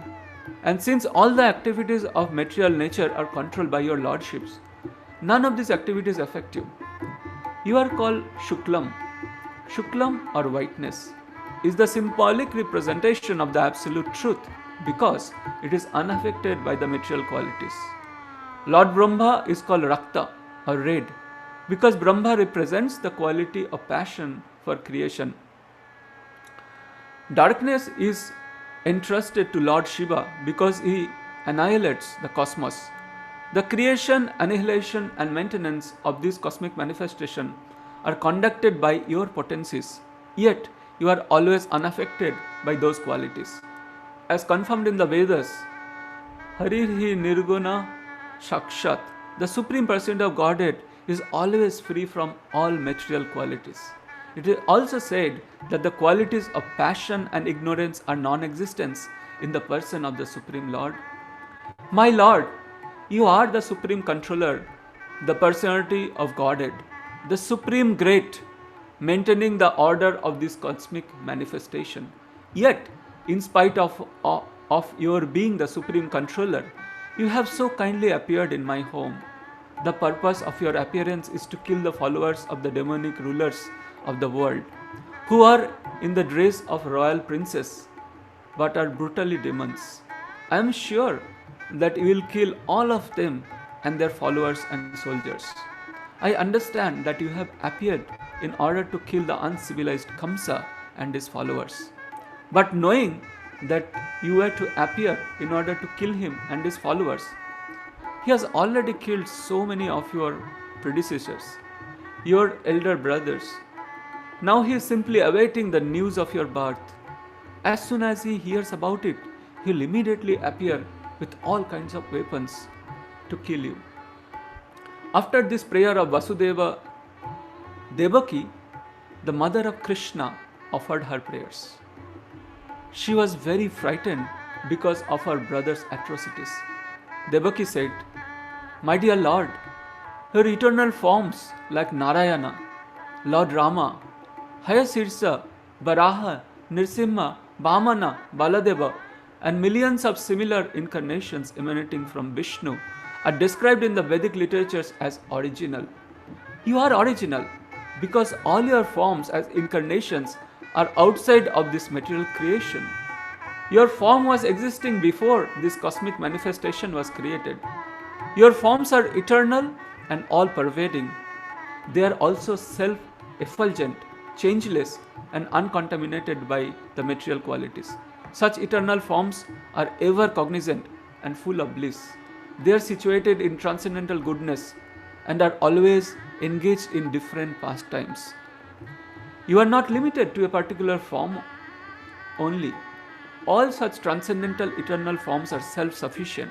I can understand that you are the Supreme Lord Vishnu. After many millions of years, when Lord Brahma came to the end of his life, the annihilation of the cosmic manifestation takes place. At the chime, the 5 elements, namely earth, water, fire, air and ether, enter into the Mahat Tattva. The Mahat Tattva then enters by the force of time into the non-manifested total material energy. The total material energy enters into the energetic Pradhana, and the Pradhana enters into you. Therefore, after the annihilation of the whole cosmic manifestation, you alone remain with your transcendental name, form, qualities and paraphernalia. My Lord, I offer my respectful obeisances unto you, because you are the director of the unmanifested total energy and the ultimate reservoir of the material nature. My Lord, the whole cosmic manifestation is under the influence of time, beginning from the moment after the duration of the year. All act under your direction. You are the original director of everything and the reservoir of all potent energies. All the conditioned souls are continuously fleeing from one body to another and one planet to another. Yet, they do not get free from the onslaught of birth and death. But when one of these fearful living entities comes under the shelter of your lotus feet, he can lie down without anxiety of being attacked by formidable death. This statement by Devotee is confirmed in the Bhagavad Gita by the Lord himself. There the Lord says that even after traveling all over the universe from Brahmaloka to Patala Loka, one cannot escape the attack of birth, death, disease and old age. But one who enters the kingdom of God, the Lord says, is never again obliged to come to the material world. Therefore, my Lord, I request you to save me from the cruel hands of Kamsa, the son of Ugrasena. I am praying to your lordships to please rescue me from this fearful condition, because you are always ready to give protection to your servitors. The Lord has confirmed this statement in the Bhagavad Gita by assuring Arjuna, you may declare to the world, my devotee shall never be vanquished. While thus praying to the Lord for rescue, Mother Devotee nonetheless expressed her motherly affection.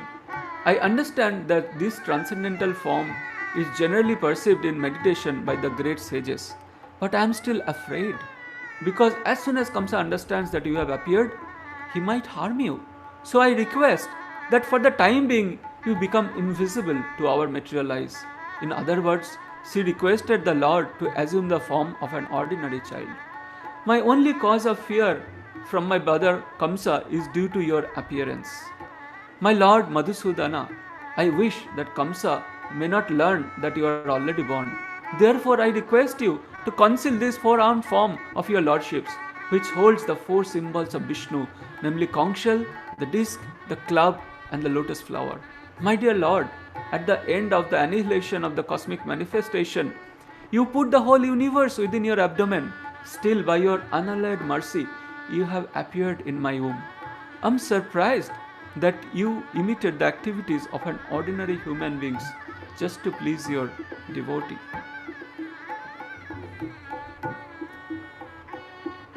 On hearing the prayers of Devaki, the Lord replied, my dear mother, in the millennium of Swayambhuva Manu, my father Vasudev was living as one of the Prajapatis. His name at that time was Sutapa, and you were his wife named Krishna. At that time, when Lord Brahma was desiring to increase the population, he requested you to generate offspring. You controlled your senses and performed severe austerities. By practicing the breathing exercises of the yoga system, both you and your husband could tolerate all the influences of the material laws, the rainy season, the onslaught of the wind, and the scorching heat of the sunshine. You also executed all religious principles.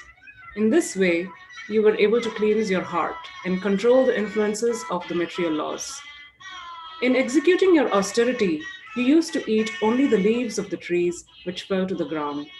Then, with a steady mind and controlled sex drive, you worshipped me, desiring some wonderful benediction from me.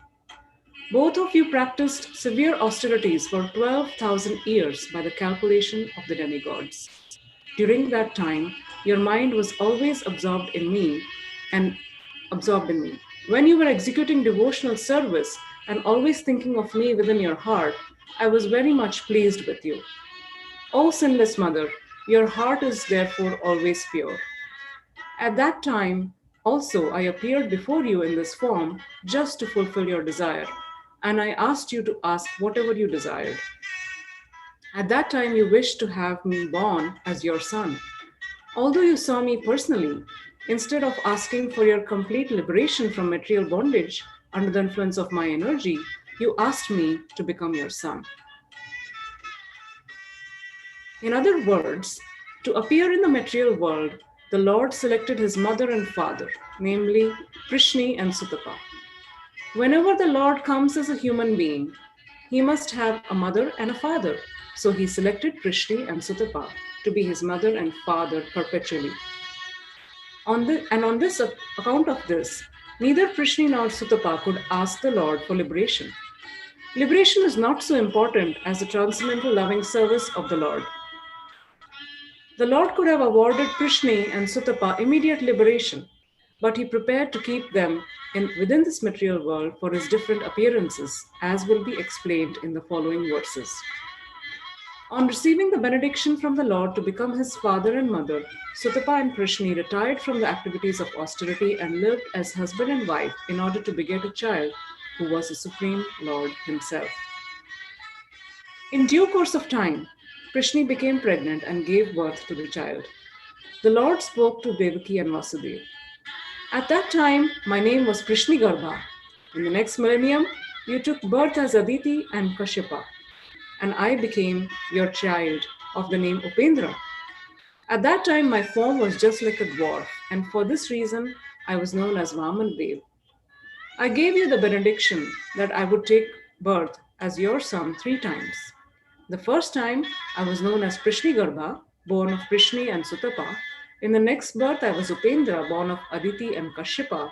And now, for the 3rd time, I am born as Krishna from you, Devaki and Vasudeva. I have appeared in this Vishnu form just to convince you that I am the same Supreme Personality of Godhead, again taken birth. I could have appeared just like an ordinary child, but in that way, you would not have believed that the Supreme Personality of Godhead had taken birth in your womb.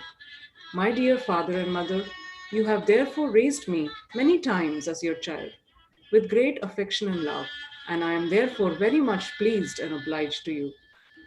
And I assure you that this time you shall go back home, back to Godhead, on account of your perfection in your mission. I know you are very concerned about me and afraid of Kamsa.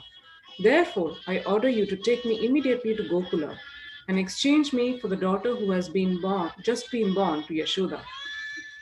Having spoken thus to his father and mother, the Lord turned himself into an ordinary child in their presence and remained silent. Being ordered by the Supreme Personality of Godhead, Vasudeva prepared to take his son from the delivery room, and exactly at that time, a daughter was born to Nanda and Yashoda. She was Yogamaya, the internal potency of the Lord. By the influence of this internal potency, Yogamaya, all the residents of Kamsa's palace, especially the doorkeepers, were overwhelmed with deep sleep, and all the palace doors opened, although they were barred and shackled with iron chains. The night was very dark, but as soon as Vasudeva took Krishna on his lap and went out, he could see everything just as in the sunlight. In the Chaitanya Charitamrita, it is said that Krishna is just like sunlight, and that wherever there is Krishna, the illusory energy which is compared to darkness cannot remain. When Vasudeva was carrying Krishna, the darkness of the night disappeared. All the prison doors automatically opened. At the same time, there was thunder in the sky and severe rainfall. While Vasudeva was carrying his son Krishna in the falling rain, Lord Shesha, in the shape of a serpent, spread his hood over the head of Vasudeva so that he would not be hampered by the rainfall. Vasudeva came onto the bank of the Yamuna and saw that the water of the Yamuna was roaring with waves and that the whole span was full of foam. Still, in that furious feature, the river gave passage to Vasudeva to cross, just as the great Indian Ocean gave a path to Lord Ram when he was bridging over the gulf. In this way, Vasudeva crossed the river Yamuna. On the other side, he went to the palace of Nanda Maharaj, situated in Gokula, where he saw that all the cowherd men were fast asleep. He took the opportunity to silently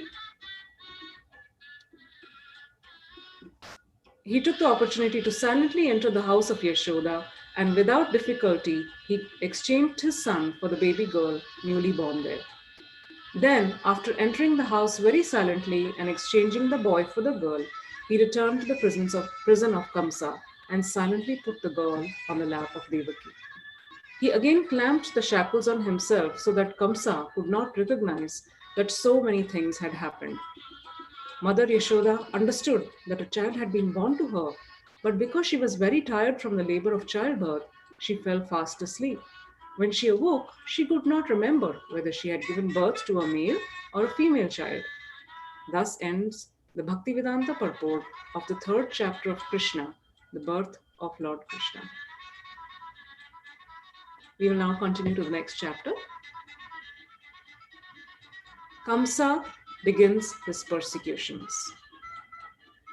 After Vasudeva adjusted things as they had been before he carried Krishna to Gokula, and all the doors and gates became similarly closed, the gatekeepers awoke and heard the newborn child crying. Kamsa was waiting to hear the news of the child's birth, and the gatekeepers immediately approached him and informed him that the child was born. At that time, Kamsa got up from his bed very quickly and exclaimed, "Now the cruel death of my life is born?" Kamsa became perplexed now that his death was approaching and his hair scattered. Immediately he proceeded toward the place where the child was born. Devaki, on seeing her brother approaching, prayed in a very meek attitude to Kamsa, "My dear brother, please do not kill this female child. I promise that this child will be the wife of your son. Therefore, don't kill her. You are not to be killed by any female child. The omen was that you are to be killed by a male child. So please do not kill her. My dear brother, you have killed so many of my children who were just born, shining like the sun. That is not your fault. You have been advised by demoniac friends to kill my children. But now, I beg you to excuse this girl at least. Let her live as my daughter." Kamsa was so cruel that he did not listen to the pitiful prayers of his sister Devaki. He forcibly grabbed the newborn child to rebuke his sister and attempted to dash her on a stone mercilessly. This is a graphic example of a cruel demon who could sacrifice all relationships for the sake of personal gratification. But the child immediately slipped out of his hands, went up into the sky, and appeared with 8 arms as the younger sister of Vishnu. She was decorated with nice garments and flower garlands and ornaments. In her 8 hands, she held a bow, lance, arrows, sword, conch shell, disc, club, and shield. Seeing the appearance of the child, who was actually goddess Durga, all the demigods from different planets like the Siddhaloka, Charanaloka, Gandharvaloka, Apsaraloka, Kinnaraloka, and Uragaloka presented her with various articles and began to offer their prayers, respective prayers. From above, the goddess addressed Kamsa. "You rascal, how can you kill me? The child who will kill you is already born before me somewhere within this world. Don't be so cruel to your poor sister." After this appearance, goddess Durga became known by various names in various parts of the world. After hearing these words, Kamsa became very much overwhelmed with fear. Out of pity, he immediately released Vasudeva and Devaki from the bondage of their shackles and very politely began to address them. He said, "My dear sister and brother-in-law, I have acted just like a demon in killing my own nephews, your children, and therefore I have given up all consideration of your intimate relationship. I do not know what will be the result of these envious acts of mine. Probably I shall be sent to the hell where killers of the Brahmanas go. I am surprised, however, that the celestial prophecy has not come true. It is not only in human society that false propaganda is found. Now it appears that even the celestial denizens speak lies. Because I believe in the words of the celestial denizens, I have committed so many sins by killing the children of my sister. My dear Vasudeva and Devaki, you are both very great souls. I have no instructions to give you, but still I request that you should not be sorry for the death of your children. Every one of us is under the control of superior power, and that superior power does not allow us to remain together. We are bound to be separated from our friends and relatives in due course of time. But we must know for certain that even after the disappearance of the different material bodies, the soul remains intact eternally. For example, there are many pots made of earthly clay, and they are prepared and also broken. But in spite of this, the earth remains as it is perpetually. Similarly, the bodies of the soul, under different conditions, are made and destroyed, but the spirit soul remains eternally. So there is nothing to lament over. Everyone should understand that this material body is different from the spirit soul, and so as long as one does not come to that understanding, he is sure to accept the processes of transmigration from one body to another. My dear sister Devaki, you are so kind, gentle and kind. Please excuse me. Don't be aggrieved by the death of your children, which I have caused. Actually, this was not done by me. Because all these are predestined activities. One has to act according to predestined plan, even unwillingly.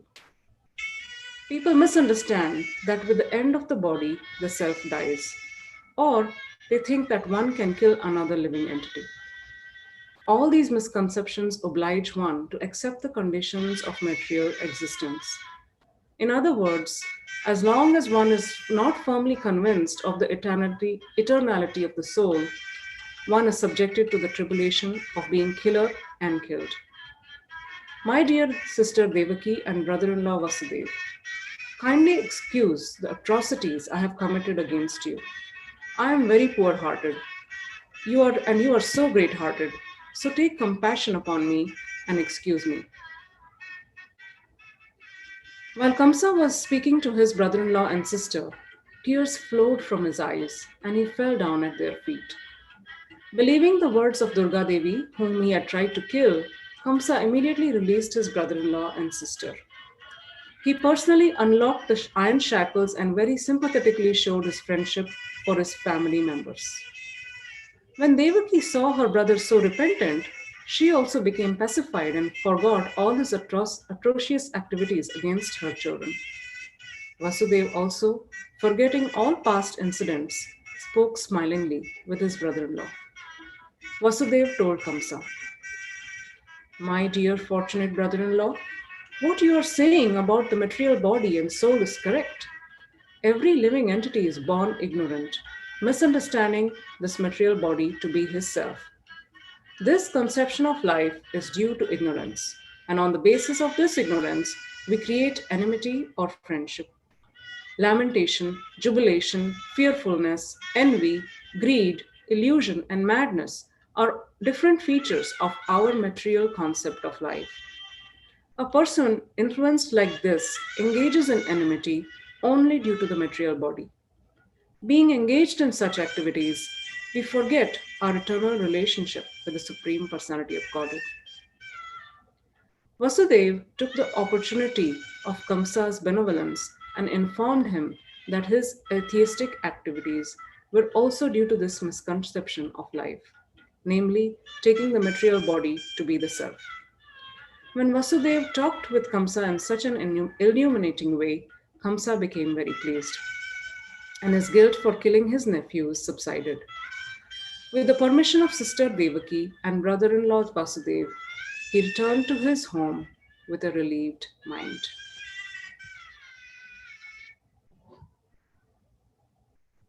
But the next day, Kamsa called all his counselors together and narrated to them all the incidents that had happened the night before.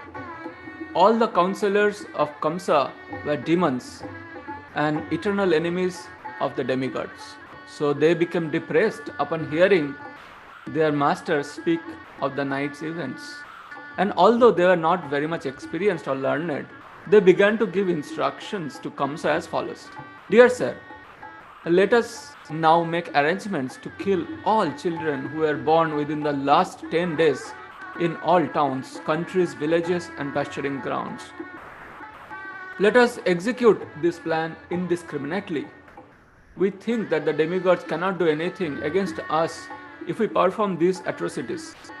They are always afraid of fighting with us, and even if they wish to check our activities, they will not dare to do so because of your immeasurable strength. They fear your bow. Indeed, we have practical experience that whenever you stood to fight with them and began to shower your arrows on them, they immediately fled in all directions just to save their lives. Many of the demigods were unable to fight with you, and they immediately surrendered themselves unto you by loosening their turbans and the tufts of hair on their heads.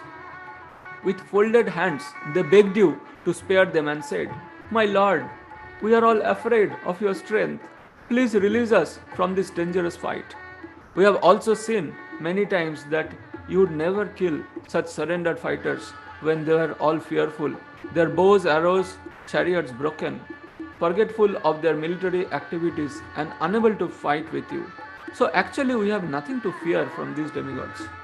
They are very proud of being great fighters in peacetime outside the warfield. But actually they cannot show any talent or military power on the war. Although Lord Vishnu, Lord Shiva and Lord Brahma are always ready to help the demigods headed by Indra, we have no reason to be afraid of them. As far as Lord Vishnu is concerned, he has already hidden himself within the hearts of all living entities, and he cannot come out. As far as Lord Shiva is concerned, he has renounced all activities. He has already entered into forest. And Lord Brahma is always engaged in different types of austerities and meditation. And what to speak of Indra? He is a straw in comparison to your strength. Therefore, we have nothing to fear from any of these demigods. But we must not neglect them, for the demigods are our determined enemies. We must be careful to protect ourselves. To root them out from their very existence, we should just engage ourselves in your service and be always ready for your command. The demons continued to say, if there is some disease in the body which is neglected, it worsens and becomes incurable. Similarly, when one is not careful about restraining the senses and lets them loose, it is then very difficult to control them. Therefore, we must now be very careful of the demigods before they get too strong to be subdued. The foundation of the strength of the demigods is Lord Vishnu, because the ultimate goal of our religious principles is to satisfy him. The Vedic injunctions, the Brahmanas, the cows, austerities, sacrifices, performances of charity and distribution of wealth, all for the satisfaction of Lord Vishnu. So let us immediately begin by killing all the Brahmanas who are in charge of the Vedic knowledge, along with the great sages who are in charge of sacrificial ritualistic performances. Let us kill all the cows which are the source of butter, which is so necessary for performing sacrifices. Please give us your permission to kill all these creatures. Actually, the limbs of the transcendental body of Lord Vishnu are Brahmanas, the cows, Vedic knowledge, austerity, truthfulness, senses and mind control, faithfulness, charity, tolerance and performances of sacrifices. Lord Vishnu is situated in everyone's heart and is the leader of all demigods, including Lord Shiva and Lord Brahma. Therefore, we think that to persecute the great sages and the Brahmanas is to kill Lord Vishnu. Thus being advised by his demoniac ministers, Kamsa, who was from the very beginning the greatest rascal, decided to persecute the Brahmanas and the Vaishnavas, being entrapped by the shackles of all devouring eternal time. He ordered the demons to harass all kinds of saintly persons, and then he entered his house. The adherents of Kamsa were all influenced by the modes of passion as well as illusion by the modes of ignorance, and their only business was to create enmity with the saintly persons. Such activities can only reduce one's duration of life. The demons accelerated the process and invited their deaths as soon as possible. The result of persecuting saintly persons is not only ultimately death, the act is so offensive that the perpetrator also gradually loses his beauty, his fame, his religious principles, and thus his promotion to higher planets is checked. Driven by various kinds of mental concoctions, the demons diminish all kinds of auspiciousness. An offense at the lotus feet of the devotee and brahmanas is a greater offense than that committed at the lotus feet of the Supreme Personality of Godhead. A civilization that commits such sinful activities generally loses all faith in the Supreme Lord, and such godless civilization becomes the source of all calamities in human society. Thus ends the Bhaktivedanta purport of the 4th chapter of Krishna. Kamsa begins his persecutions. We will now proceed to the next chapter. Reading from Krishna book, chapter 5. The meeting of Nanda and Vasudeva. Although Krishna was the real son of Vasudeva and Devaki, because of Kamsa's atrocious activities, Vasudeva could not enjoy the birth ceremony of his son. But Nanda Maharaj, the foster father, celebrated the birth ceremony of Krishna very joyfully. The next day, it was declared that a male child had been born to Yashoda. According to Vedic custom, Nanda Maharaj called for learned astrologers and brahmanas to perform the birth ceremony. After the birth of a child, the astrologers calculate the moment of the birth and make horoscopes of the child's future life. Before the birth ceremony, the family members take baths, cleanse themselves and decorate themselves with ornaments and nice garments. And they come before the child and the astrologer to hear of the future of the child. Nanda Maharaj and other members of the family dressed and sat down in front of the birthplace. All the brahmanas who were assembled there on this occasion chanted auspicious mantras. According to the rituals, while the astrologers perform the birth ceremony, all the demigods are also worshipped on this occasion, as well as forefathers of the family. Nanda Maharaja distributed the brahmanas 200,000 cows, which were well decorated with cloth and ornaments. He gave the brahmanas not only cows in charity, but also hills of grain decorated with ornaments and gold-bordered cloth. In the material world, we possess riches and wealth in many ways, but sometimes not in a very honest and pious ways, because that is the nature of accumulating wealth. According to Vedic injunction, therefore, one should purify such wealth by giving cows and gold in charity to the brahmanas. A newborn child is also purified by gifts of grains in charity to the brahmanas. In this material world, it is to be understood that we are always living in a contaminated state. We therefore have to purify the duration of our lives, our possession of wealth and ourself. We can purify our duration of life by taking a daily bath and cleanse the body inside and outside, and accepting the 10 kinds of purificatory processes. By austerities, by worship of the Lord, and by distribution of charity, we can purify the possession of wealth. We can purify ourselves by studying the Vedas in order to understand the absolute truth and achieve self-realization. It is therefore stated in the Vedic literature that by birth everyone is born a Shudra, and by accepting the purificatory processes one becomes twice born, and by studying the Vedas one becomes a Vipra, which is the preliminary qualification for becoming a Brahmana. And that when one perfectly understands the absolute truth, he becomes a Brahmana, and when the further perfection, he becomes a Vaishnava or a devotee. In Krishna's birth ceremony, all the assembled Brahmanas began to chant different kinds of Vedic mantras to invoke all good fortune for the child. There are different kinds of chanting known as Sutta, Magadha, Vandi, and Virudhavali. Along with this chanting of mantras and songs, bugles and kettle drums sounded outside the house.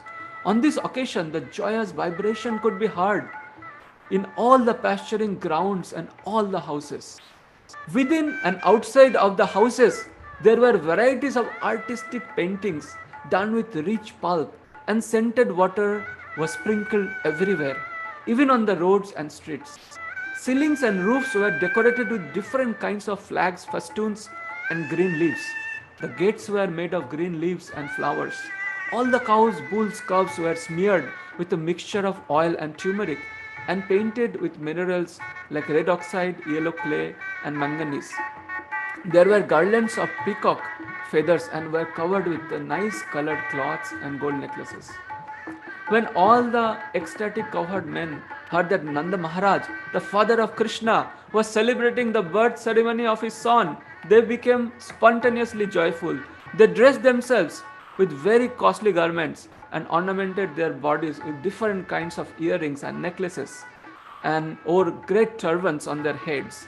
After dressing themselves in this gorgeous way, they took various kinds of presentations and thus approached the house of Nanda Maharaj.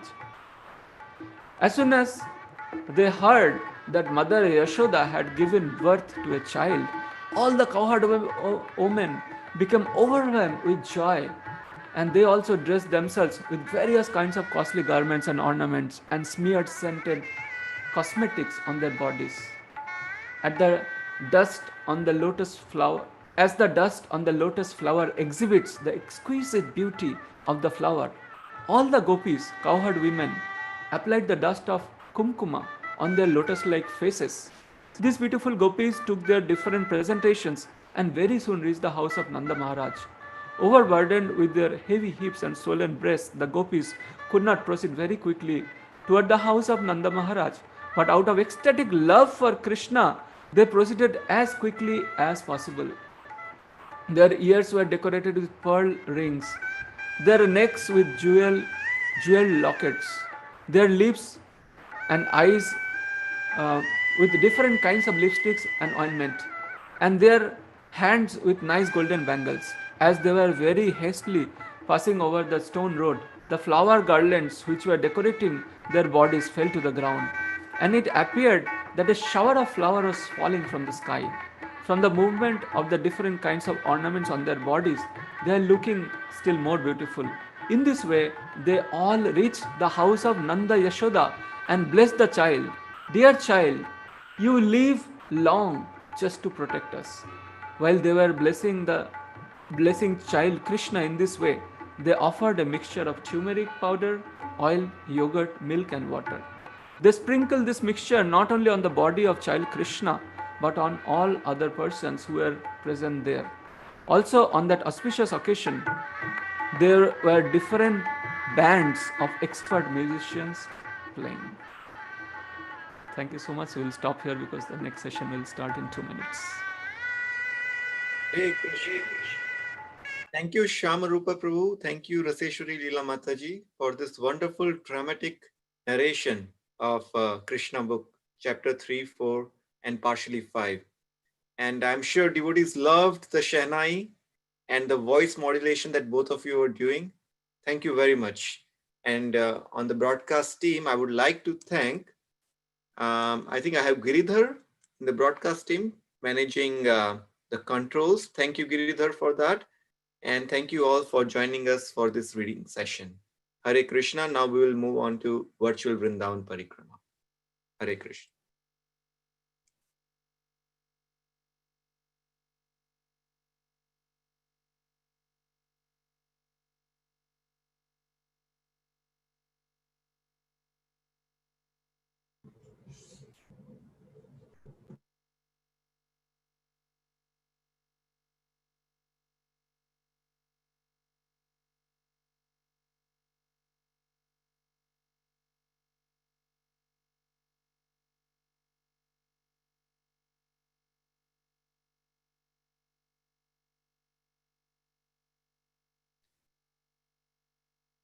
While we are waiting for our next speaker, His Grace Vaisesika Prabhu, to start virtual Vrindavan Parikrama, would some of the youths like to lead the Kirtan in the meanwhile and continue the spirit of Krishna book reading?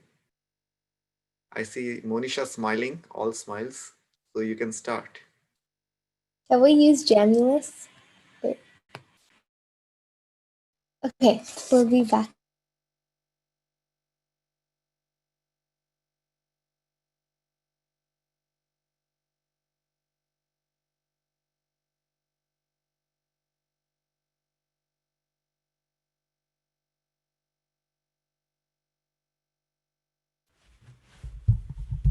Hare Krishna. Hare Krishna. Hare Krishna, Hare Krishna, Krishna Krishna, Hare Hare, Hare Rama, Hare Rama, Rama Rama, Hare Hare, Hare Krishna, Hare Krishna, Krishna Krishna, Hare Hare. Hare Rama, Hare Rama, Rama Rama, Hare Hare. Panchakalpadurvascha kripasindhavevcha patitanam bhavanebhyo vaishnavebhyo namo namaha.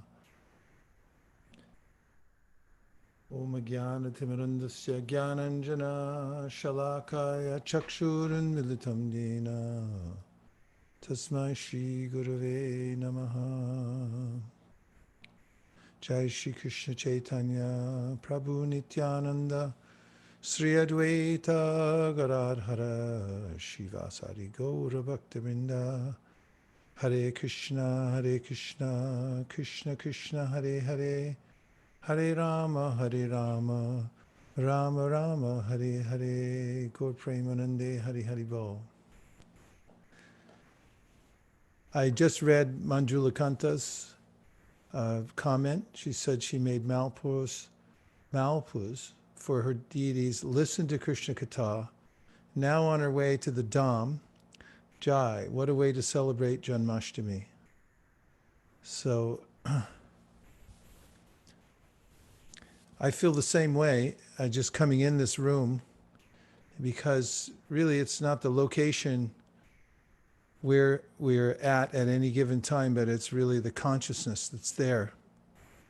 And Krishna wants us to focus our concentration on serving him, because it's the ultimate good of every living entity to know Krishna and to think of him. So in the Bhagavad Gita he says, Manmana bhavamad bhakto, become my devotee, always think of me, bow down to me, and worship me.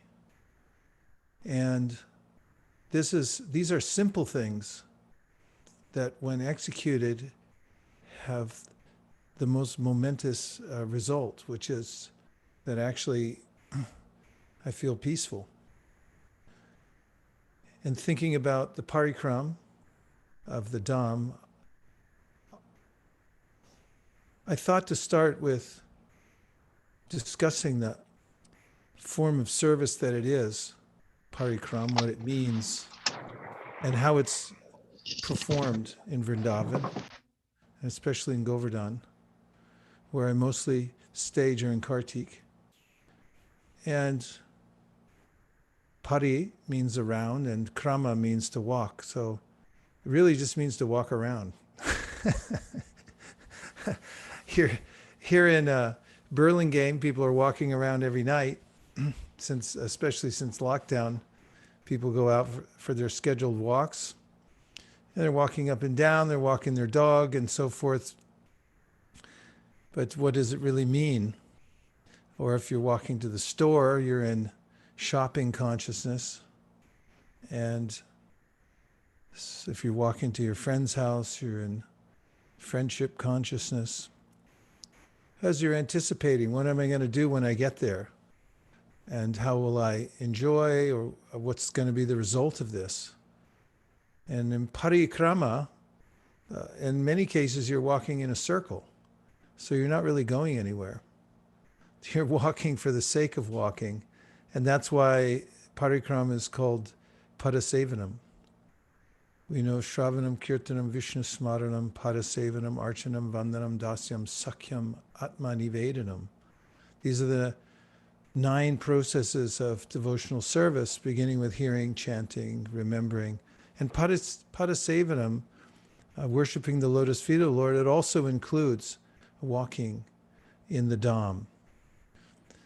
So the Dham is not an ordinary place. Once, when I stayed in Calcutta as a brahmachari, it's one of my favorite cities. I think my favorite city in the world, Calcutta, because Prabhupada's from there. And you just feel his presence everywhere. And it's also, there's something, it's got some soul in that city. I really like staying in the Calcutta.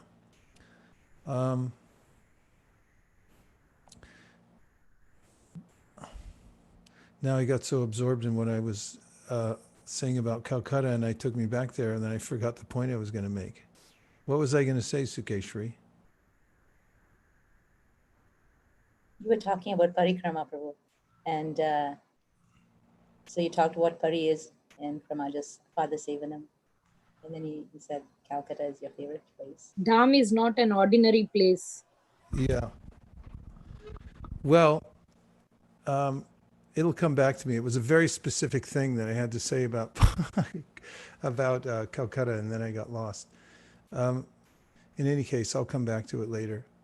So the point is, Prabhupada's place, so you love it. Yeah, that's where I went off in the other direction, thinking about something else. So Parikram, it means really to worship the Lord by walking around. And like some of the other methods of worship, which we talked about, hearing, it doesn't take much except to sit there and really expose yourself, but just open your, how do you do that? How do you hear? You really just have to be a little open, that's all. It's not hard work, actually, in a way. It's not like you have to lift anything. You just have to change your attitude and be a little open and sit there and listen. And chanting, especially Kirtan and reading something from Shastra, that's fairly easy also. And also this Padasevanam, or the Parikram. It's what you do if you have two legs and 2 feet. You just walk anyway. But in the Dham and doing Parikrama, it means that you're walking around with this feeling that I'm in the Holy Dham. Now I remembered about Calcutta. So I was in Calcutta, and I actually started getting in the spirit of the place, even drinking the tap water there. I was like, no problem. And then I had to deal with some visa thing. So I had to go to the American Embassy. And it was very hot in Calcutta, I think, either that or rainy. And I went to the American Embassy, and I was so really Calcutta-ized by that time. I felt like a Calcutta street boy. And I went to the embassy with my wooden shoes on and, my saffron dhoti. And I got there, and they had this window that you have to check in, and there are Marines there, U.S. Marines. And I was shocked to see Americans there would speak of U.S. Marines. And then I could feel coming from the other side of the glass, there was a lot of air conditioning. It was very cool. And then I saw everything behind the glass was American, everything. It wasn't that they were inside that little thing and then they had Indian water or something like that. It was Arrowhead water. I remember specifically, because like, where'd you get the Arrowhead water? So we fly it in. Only American stuff in here. American snacks, American, everything American. And I saw this thin layer of glass, and behind it, there was America. Albeit in the middle of Calcutta, and perhaps maybe, it might move at some point, but still, there it was. And then I thought about the way Prabhupada talks about the Holy Dham, and that it is really like an embassy. There's no difference between the Dham on Bhoma, on earth, the Bhoma Dham, and Goloka Dham. Of course, as in many utterances in the Shastra, it says there's no difference, and then the scripture will go on to say, but there is a difference. So just in the same way, the Brihad Bhagavatamrita says, although there's no difference between Goloka and Gokula, then there is a difference. And one is that Krishna appears here. And it's also mentioned there in the Upadeshamrita. There's an interesting statement in the Vaikuntaj Janito Vara Marupuri Yatrapi Ratsotsavad Vrindaranya Mudara Pani Ramanat Tatrapi Govardhanaha Radha Kunda Mihapi Gokulapate Premamra Taplavanat Kuryarasya Virajato Giritate Sevam Viveki Nakaha. There's a description of the gradations of realms. And in that it describes how the Vrindavan forest is so auspicious because Krishna appeared there. And sometimes I would think when I read that, well, of course he appeared there, that's his home. But there's this special quality to Bhoma Vrindavan that Krishna actually does appear here. Because Goloka is his, he's eternally there. He's eternally in Bhoma Vrindavan also, but he's also aprakat. He's not fully visible to the eyes. And of course, when he makes his appearance, he's only becoming prakat. It's not that he descends from a Goloka Vrindavan. He's already in Vrindavan. In fact, he never steps out of Vrindavan, even Bhoma Vrindavan. But it's not that we can see him all the time there unless we have the eyes to see him. And this is what Brahma says in the Brahma Samhita, Premanjana Churita Bhakti Vilochanena Santaksadaiva Hridayeshu Vilokayandi Yam Shama Sundaram Achinta Guna Sarupam Govindamari Purusham Tamaham Bhajami.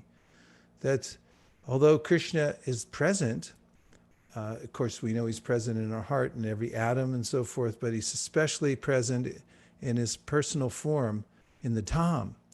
But only those who have prema, their eyes are smeared with that salve of prema, and they have that mood of loving Krishna. Only such people can see Krishna. And also, it has so little to do with proximity. There's a story there was a sage, Sandilya Rishi, who had a lot to do with Vrindavan, and he told a story about two brothers, and they were Vrita and Suvrita. So it's a long story, but I'll just tell the first part of it. Now, Vrita and Suvrita, they went everywhere together, and they were in the Dham, and a huge storm came up, and trees were being knocked down, and there were floods, and it was very dangerous. So they sought shelter in the first dwelling they could find, and they went inside, and it smelled very nice in there. Beautiful smell, and then they could see it as a nice furniture, fancy and everything. And then they realized they had walked into a brothel. So the younger brother, Vrita, said, I'm getting out of here. It's Janmāṣṭamī. I'm going to find my way to the temple.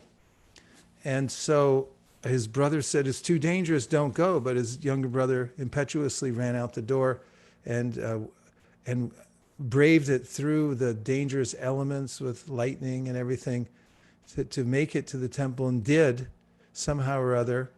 And there was celebration inside going on inside the temple, even amidst the storm of the Janmāṣṭamī festival. So Suvrita was there, stuck in the brothel, and his brother had gone to stay in the temple. And Vrita, who was staying in the temple, was thinking, my brother, he's such a nonsense. He stayed there in that place. And, what's he doing there in that house of ill repute? It's nonsense. And he kept thinking about it. Even as during the night the pujaris were doing puja and that there was an abhishek and bhajans going on, and he was thinking, my brother's such a nonsense person, staying in that place. Meanwhile, Suvrata, who was locked down in that place, afraid to go out into the elements that would become extremely treacherous, and he was thinking of his brother in the temple. And he was thinking how he's so fortunate. He's such a great soul, and he's there. And just now, there's probably the Abhishek is going on, and the devotees are taking Charnamrit now, and there's bhajans, and all these things are happening. And here I am, I'm so unfortunate, I'm missing it. So later, when the storm is over, the story continues about how actually the brother who stayed in the brothel and whose mind was there all the time in the temple, he got such great benefit. He became elevated. And the other brother who had gone there, but he was thinking in a critical way and his mind was still stuck back there in that other place, he didn't get the credit. And so Sandili Rishi makes this point about how important it is for the mind.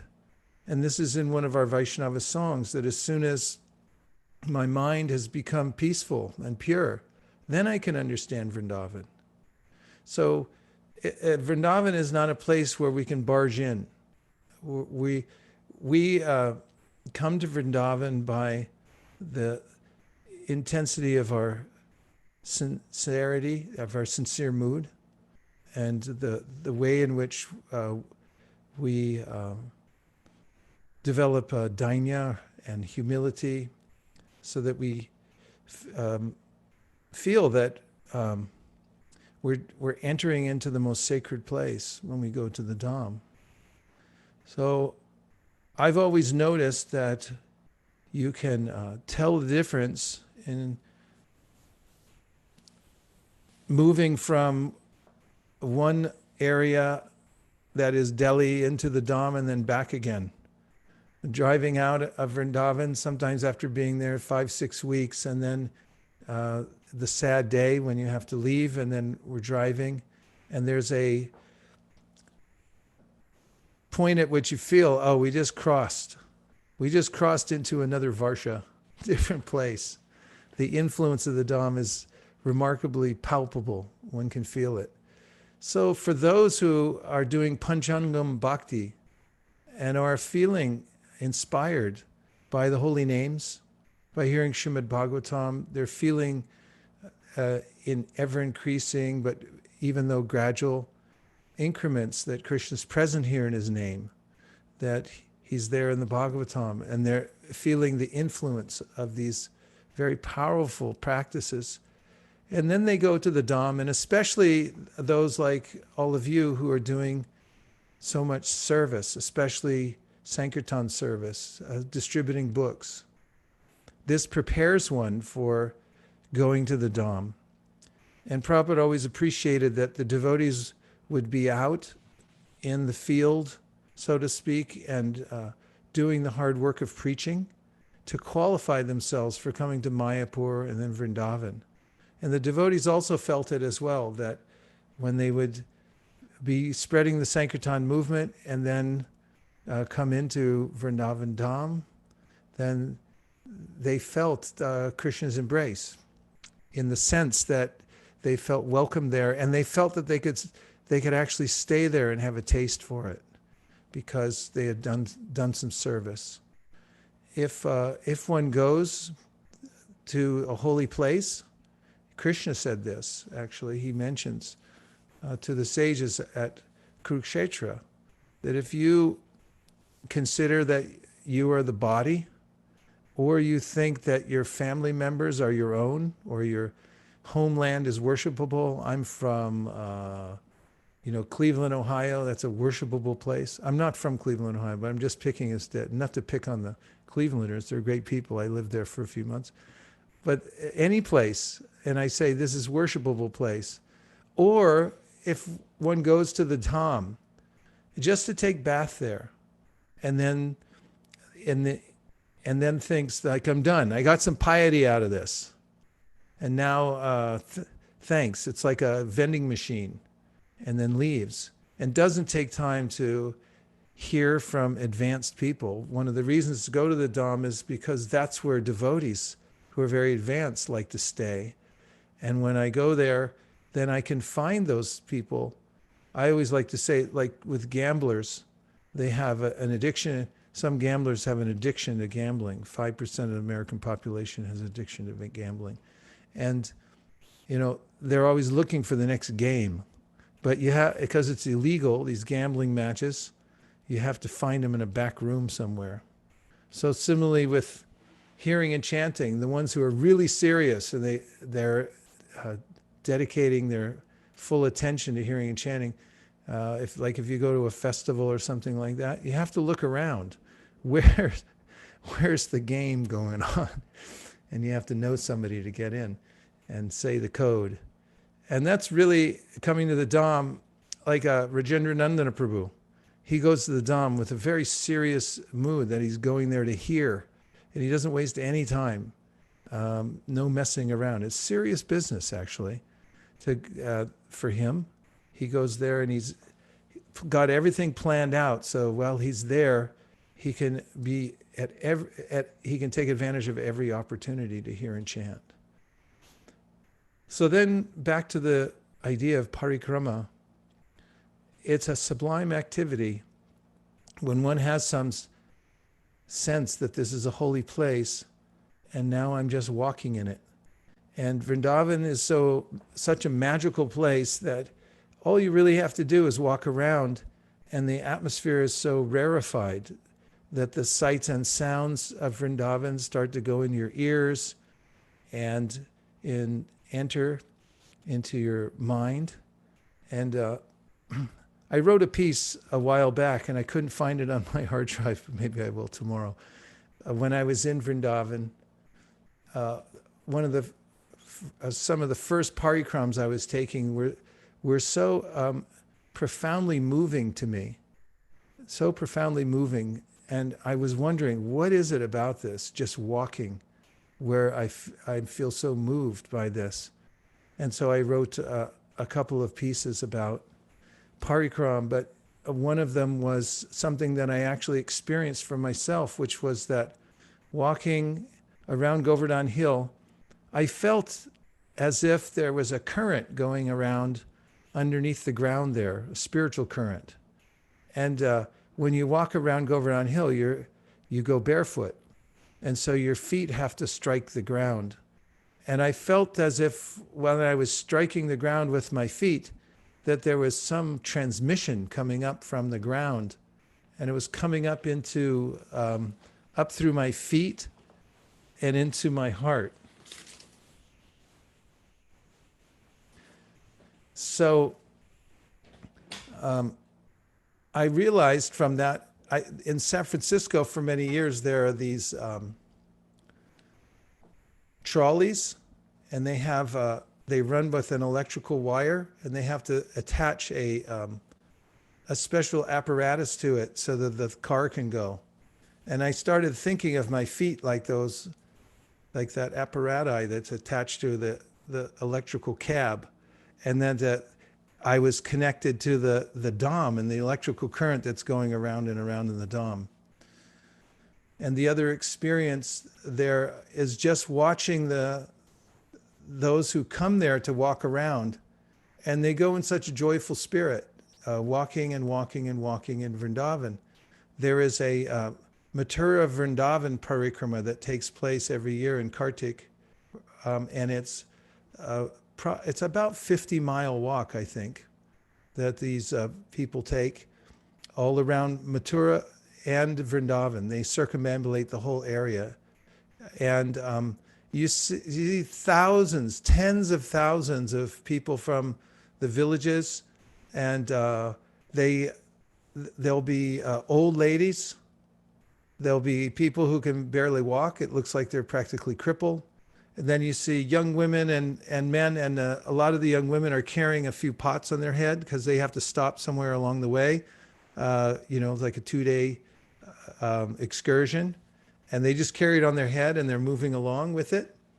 And there's such a joyful, triumphant air about all of them when you see them all together in a line that goes as far as you can see.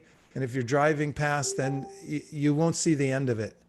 And they're singing and they're walking through the Dham, around Govardhan, around Vrindavan and around Mathura, the whole thing, 50 miles.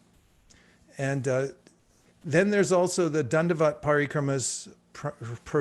The Dandavat means that you fall flat on the ground and then put a rock down and move and go to the next position. And I noted this, and I've mentioned several times, but it always astounds me that everyone who's doing that is happy. I never see anybody angry, fighting. You don't walk by and they look at you like, you came too close to me, you're in my space. I don't see families arguing. Everyone feels happy, and I was wondering why is that? And it's really because they are feeling transcendental. There's a yagya to walking or doing Dandavat Parikrama, either one, and feeling some ecstasy naturally there by Krishna's mercy. And where we stay at Govardhan Hill, there's ashram there, and from the upper level, we can watch people coming all the way down from the Lakshmi Narayan temple down the road of Dangati on the big Parikram days, especially in Kartik. And the road is packed. And they go from morning till night, and sometimes all night. My room that I stay in is right near the Goshala and then the Parikram path. It's not so far away, maybe 50 yards. And all night long, you can hear them,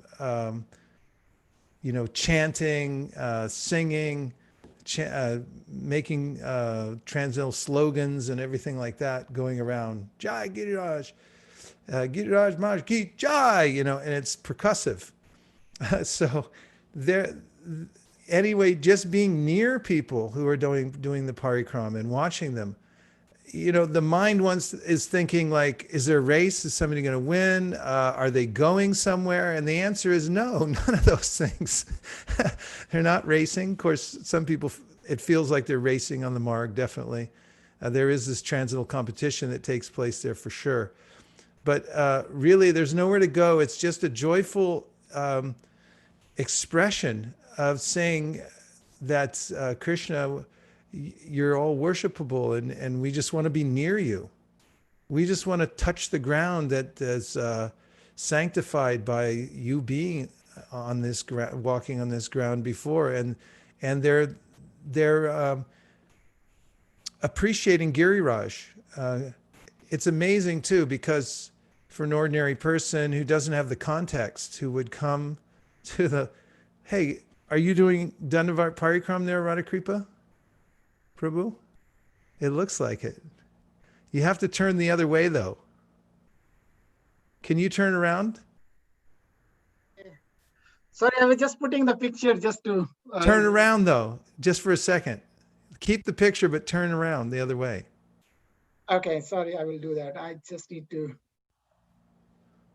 Like that? No. He's saying face the back. Face the back so you look like you're doing Parikrama. Okay, I'll face the back. Like that, sorry. Turn around 180 degrees. Mm-hmm. Now put your arms out straight. Haribo! There you go. Thank you very much. It's such a simple thing to do. Parikrama, whether it's Dandavat or walking, and from that experience, everyone feels joyful, and they all feel together. So then, of course, along the way, in Govardhan and in Vrindavan, there's thousands and thousands of places where Krishna performed particular pastimes. But before we go into that, I just want to read you what Sanatana Goswami wrote in the Hari Bhakti Vilas about Parikrama. There are actual rules for it. Would you like to hear the rules for Parikrama? Okay. So, one of the rules I can tell you before I get to the page is that if you get hurt or injured, then you're not supposed to continue. You can mark the place, and then you go back there when you feel healthy, because Krishna doesn't like you dragging yourself around in an injured state or in pain or something like that. Here's the instructions for performing Parikrama in Vraj Bhakti Vilas. The following instructions are found concerning Parikrama of Govardhan Hill. And number one should offer proper respect to all the deities, cows, brahmins, trees, creepers, rocks, and kunds one sees. So that would, if you did it demonstratively, and I know some devotees who have, when Keshavarti Maharaj, for one special ceremony many years ago, because he has a little hitch in his get-along right now, but he's, in the olden days, he used to go around in the Parikrama, and I remember one of them, he told me about, he went to every kund. It took him from morning till late at night, but he went and bathed in every single kund going around Govardhan and all the way through Radhakund and so forth. But the point is that one should remember that it's a transcendental place, and that every rock, tree, squirrel, monkey, they're all transcendental. So one should have this sense of reverence. One should not offend any living entity, moving or non-moving, otherwise one will lose the benefits of his parikrama. 3, while performing parikrama, one should not wear shoes or leather items, or one's cloth should be freshly washed. So it's a kind of worship. So you don't think that, well, I'm just outside, so it doesn't matter. But it's a kind of a puja you're doing, so you get ready and be clean, have nice tilak and everything. One should observe brahmacharya and take bath, as well as clean the teeth before starting parikrama. One should not perform parikrama at night. While performing parikrama, one should move carefully so as not to kill any living entities on the path. If one becomes sick during parikrama, one should stop and take rest. Parikrama should be continued after the health is regained. One should not leave his parikrama uncompleted, and one should not strain himself while performing parikrama. And then there's this list of offenses to be avoided in the holy dham. To have contempt or disrespect to the guru, who is the revealer of the holy dham, to think the holy dham is temporary, to commit violence toward any of the residents of the holy dham, to perform mundane activities there, to try to earn money or make business, to think of the holy dhams as belonging to some mundane country or providence, to commit sinful acts while in the dham, to consider Vrindavan and Navadvip to be different, to blaspheme the shastras that glorify the holy dham, to be faithless, and to think that the glories of the dham are imaginary. So there is a way that one can think about the entry there into parikrama and how one should be careful and reverent and not offend other living beings. I know some devotees there. I have a friend who's been in Radhakund for many, many years. And in the old days, he used to go around Govardhan twice a day, every day. And then the last time I saw him, he slowed down a little bit and he's doing it once a day. But most of the time I saw him in the early days of doing parikram, he maintained silence. He would just chant, but he wouldn't engage in any conversation. If somebody tried to talk to him, he wanted to wait until after the parikram was done, because it's easy enough on the parikram to start chatting with your friend, and next thing you know, you're talking about politics and anything else that comes up. And this really can take away from the mood of it. So it's best to be very focused and remember that although it's a simple thing, you're walking only to worship the Lord, still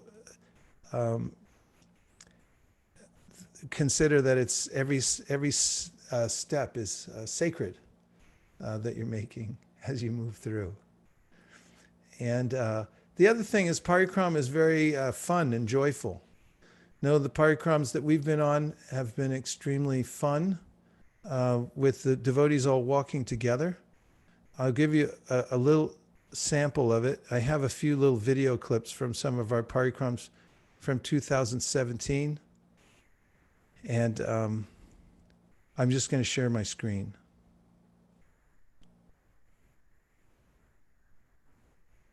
So the first one that I want to show you is when I said fun, one of the things that happened to us was that this dog joined us on the Parikrama path.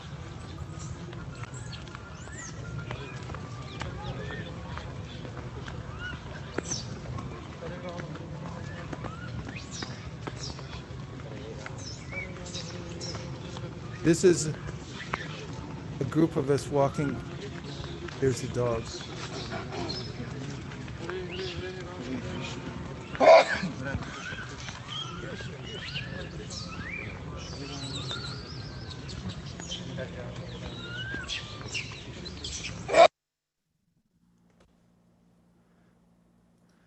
And as we started off on the Parikrama, Vrinda was the camera person for that. And he was walking backwards the whole time. I've never seen such skill. And I thank you, Vrinda, for making that film. It was the last one possible, I think, to film like that. And it was really an eventful time. But when we first started off from our ashram, as soon as we came out the gate, the dog was there and asked if he could join. And we said, yeah, you can come. You know, it's an open Parikrama party. So he jumped right in, and he went with us for almost the whole Parikrama. We did, along the way, feed him a little bit. We got him some biscuits. And we also protected him because dogs are very territorial out there. And as we were walking along, dogs in certain neighborhoods, they'd see him coming and they'd start really growling and barking at him and want him to tear him to pieces. But he'd get in the middle of us, and we just told the other dogs that, we're all together. He's one of our people, so you can't, please don't bother him. And I must say that was such a charming experience to have a person born in the Dham as a dog want to join us. And I was thinking, well, we should be joining you, not you joining us. I mean, you're a Dhambasi. We're just, at least me, I should say for myself, I really don't belong there. And I was just there as a mercy case. And but that dog came along with us. And it's simple things like that. I already told you the story about Uddhavakund. Let me just show you a little action from Uddhavakund. Vrinda kind of got a nice view of this because he waited as we were walking up in our little gang of hikers, of parikramers. You see, this is the long stretch on the second side of Govardhan heading towards Radhakund. And before you get there, the big event for us is stopping at Uddhavakund. Maharaj, are you sharing your screen? Oh, sorry. I guess that would help, wouldn't it? Yeah, if you can maximize it also. Sure. 1 second.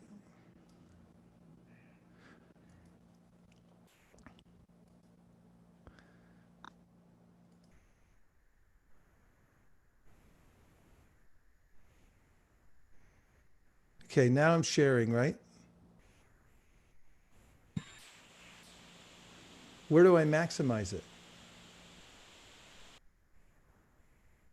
Maharaj, I was just saying that if you can maximize your window because we are seeing the email and all that at the back. Feel free, you can read all the emails. Okay. So this is the the approach to Uddhavakund. And you know, when we go in the morning times, it's oftentimes very brisk out there. And this is the little mandir at Uddhavakund. You can see a Dandavatar a little bit in the distance there. Here's the dog wondering what's going on. That's not the dog that was following us, but so this is like a typical group of us walking around Govardhan, about at this pace.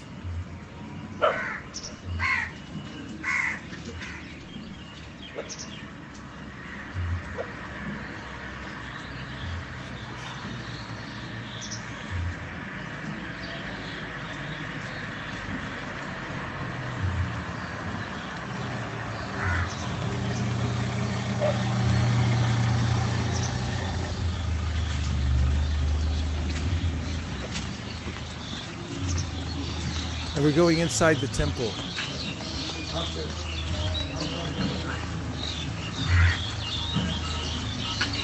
So the pujari here has been there for decades.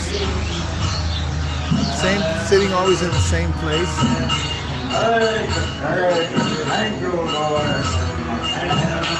He always gives blessings to the pilgrims who come in.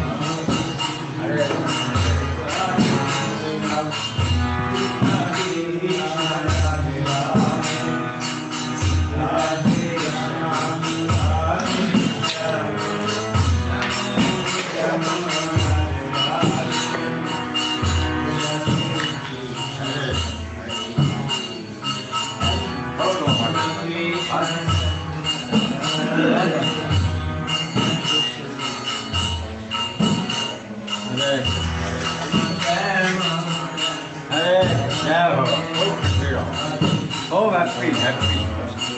Oh, that's sweet, that's sweet.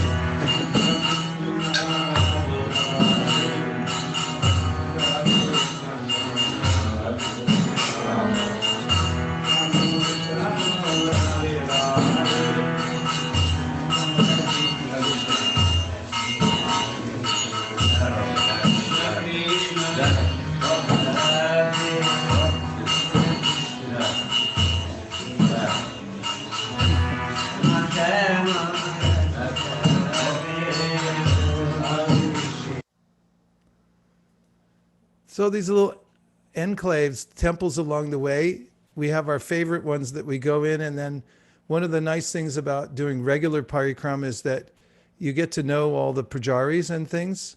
And then when they see you every day during, like I was there in 2001 for Purushottam Mas, and I went every single day. And then the pujari starts to notice, hey, you're here doing it every day. And then they give you a little more mercy. So that pujari there, every time I go in, I always put my head down so he can give me some blessing. And normally what he says, he always just says, happy, happy, happy. He touched my head, say, happy, happy. So, that's what parikrama is. It's just happiness. There's no reason for it, actually. There's no, like, you didn't win a race. You didn't, you're not making money on it. There's nothing at stake. It's just, you're happy, just happy to be moving in the Dham and using your feet. I mean, the feet they get neglected, at least mine do, because they're so far down there. I barely talk to them or tend to them. But, they work so hard for us. And when you take them and say, okay, do a little seva, walk through the Dham, the feet get happy. And it's just such a simple thing, because feet aren't that, like intellectual or anything. They just, what do? I just walk, wherever anybody tells me to walk. And so the perfection is you just say, okay, now walk around this hill. One year I was there, actually, I think it was Purushottam Mas, and I was in Vrindavan. It was packed. Purushottam's packed, and it's not packed for just 1 day or 2 days or for a few hours. It's packed 24 hours a day. I mean, it's millions of people. And so I was in Vrindavan, and I see these two Swedish guys. They could just speak a little English, and they had backpacks on. And so I saw them there in Vrindavan. I said, what are you doing here? And they say, oh, we just saw it in the, in the tourist guide, that this is a holy place. They had no idea about devotional service or anything. And they were looking for a place to stay. So I got them a room at the MVT. And then I left them. They were settled in. And then I was staying, doing the Parikrama out at Govardhan. And I did a Dandavat Parikrama at Radhakund Shyamakund with Madhava Maharaj. And it was a hot, sweltering night. We were totally wiped out because it was so hot. We did this Dandavat thing around. And I didn't know how to do Dandavats. I just found an old burlap sack in the gutter somewhere, and I used that for my knees. And then, so as soon as we got out, the huge crowds were coming, and I saw these two Swedes come out of the crowd. And I said, wow, you made it to Govardhan Hill. Because I told them in Vrindavan, if you want to go to Govardhan. So they came out of the crowd, and I said, so what did you do? And they said, we just walked around. I said, walked around what? And he said, the whole hill. They just followed everybody. So, and they were blissful. They didn't even know what it was. So it's kind of a, something that anybody can do if they're really fortunate, and, get there and be in the Dham and walk around. So stopping into the places like Uddhavakund, and then could you hear that? Could you pick up on the sound when you walked in? I mean, all that goes in. It actually goes into you, and it stays. It's in there somewhere. All the vibrations we pick up through our whole life, it enters in. It's recorded in the chitta. And there are moments in the Dham walking around in Parikrama where you'll walk by a temple and you just smell some incense that was just offered to the lotus feet of the Lord.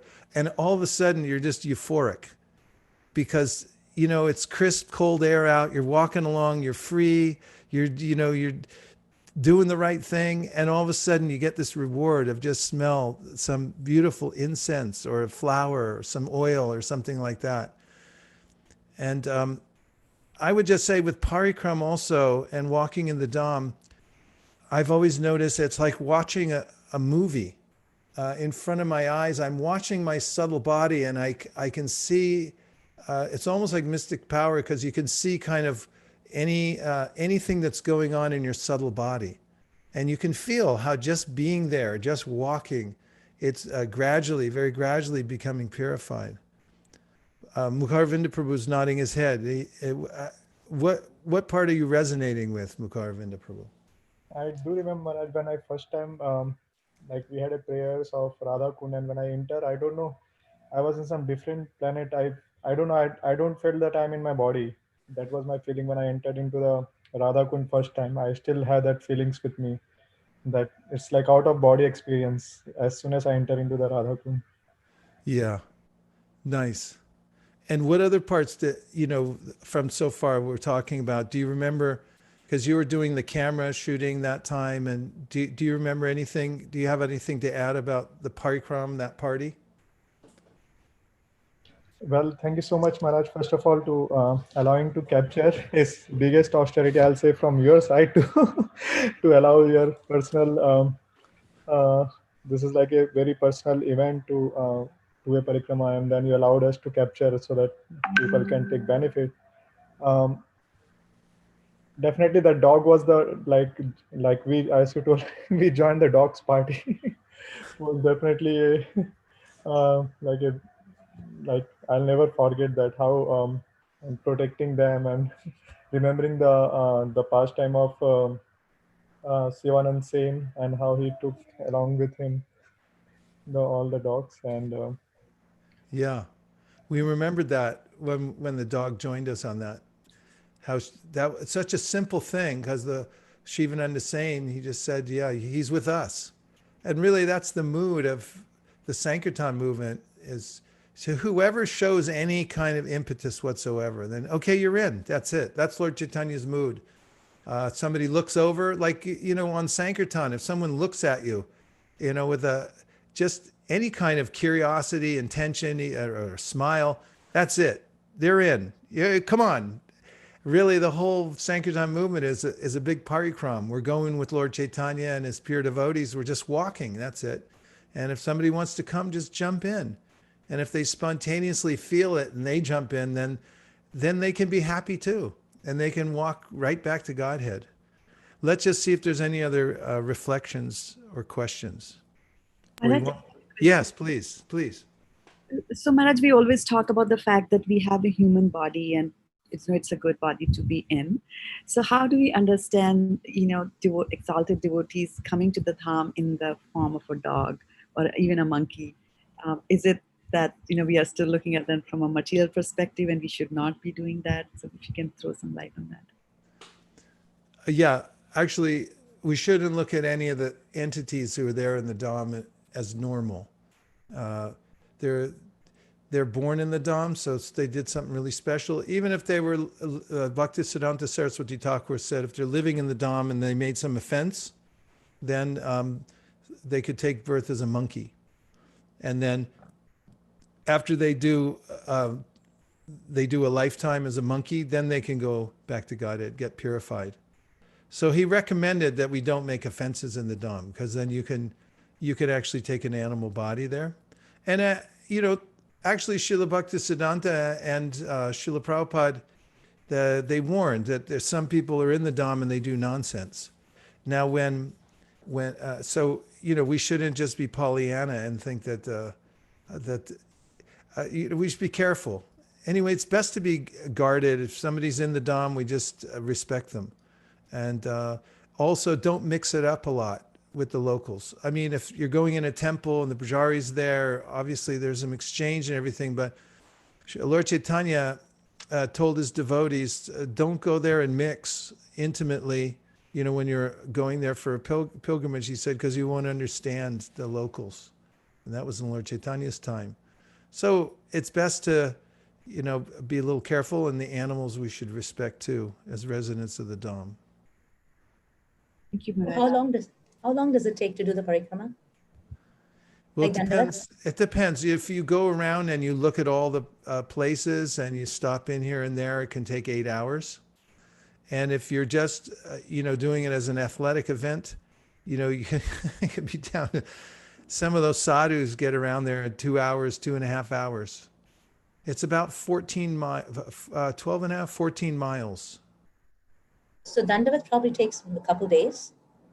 Yeah, a little more than a couple days. I think it's about a week. I've never done Dandavat Parikrama around Govardhan Hill.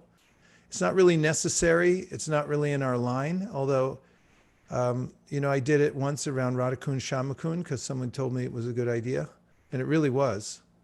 And I'm glad I did it, but I'm not going to do it again in this lifetime. At least not physically, maybe mentally.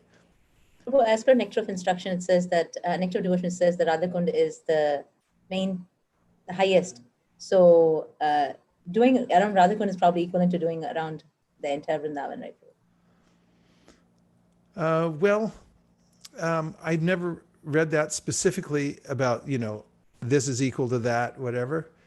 Main thing is really it's the mood and the kind of attitude we go into the dham and whenever we do the parikram. Yeah, Guru Maharaj. The picture which is behind showing that this gentleman actually is doing 108 in each step itself. So if you have to go one done with, then this whole takes like almost a couple of years to finish it.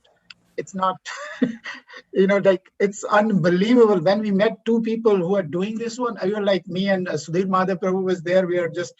We just couldn't walk further. We were just like taken aback totally for their commitment, and they were so blissful and happy. So it was just amazing. And Govardhan and the Parikram during the festivals, a lot more people come out because it can be a livelihood for some people. I mean, there are some people that come there that are there all year long, and they're sweeping the dham, and they don't even, if you give them a donation, they won't want it. They'll say, no, I'm not doing this for money. I'm just sweeping the dham. And there are other people there that come, even Dandavatars, who will do 108, and then people from Delhi come and give them money, but they're not there after the festival's over. So, there's a mix of a lot of people that come to Govardhan, and people come for a lot of different reasons, but it doesn't really matter to me so much. I don't get into it. It is, amazing to watch people. I mean, it's just so otherworldly. And if somebody from another culture comes there, so you're doing what? That's what you do all year long. It's pretty amazing. Krishna Maharaj. Hare Krishna. You said that you were reading from the book that you said you should not stress yourself while doing the parikrama, but then you also said that we should not leave it incomplete. So what if like someone just can't complete it? So like I'm a little bit confused about that. You can mark the place where you stopped and go back and repair yourself, and then you can come back again. Also, it's okay to go around in a vehicle. This is in a conveyance. This is in the Hari Bhakti Vilas, that if you go around Govardhan in a bullock cart, or nowadays in a Suzuki or a Tata or something like that, it's also accounts. So it's recently Keshav Bharti Maharaj has had a hard time walking because he's had hip problems. And so the last few years, near the end of the Kartik, I'd always take Maharaj out on the Parikrama in a car. And we just pull over to, all the different temples that we like to stop at and go in and then come back out. And it was just as blissful.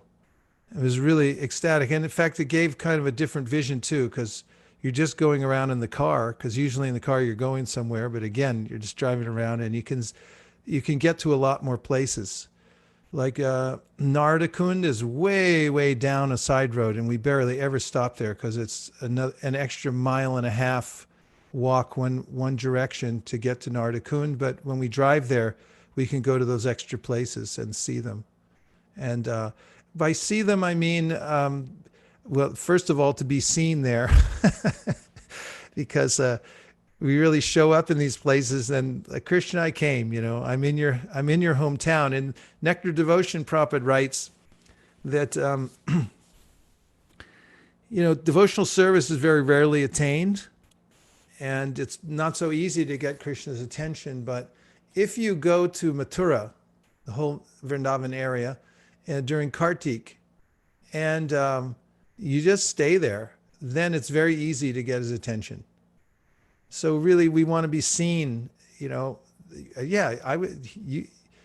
I saw you there. You were there. You showed up during Kartik. So devotional service is sweet like that too. We do Parikrama. We go to places just so, Krishna, I'm here in your place because I'm your servant, and I just want to be here, where you are, or where you've been, and where your devotees have been. And in that way, it's really nice. Thank you, Maharaj. Thank you for such a nice question. Okay. Any other things?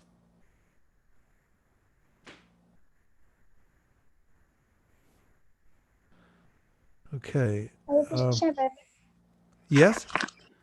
This is Srivatsa, Prabhu. I just wanted to share that my experience when we visited you in Vrindavan during one of your trips there, and we were part of the reading, and we felt when we reminisced over the experience, we felt so much more connected to the Dham, hearing about it, than just trying to see it with our own eyes, because the locals and the many other devotees there are at very advanced platforms, and we can't really understand the mood unless we hear about it. So I felt that was actually the highlight of my trip to Vrindavan at the time. Well, that's about right for you, Priya, because you're a devotee and you like to hear and chant, and that's the best thing, really.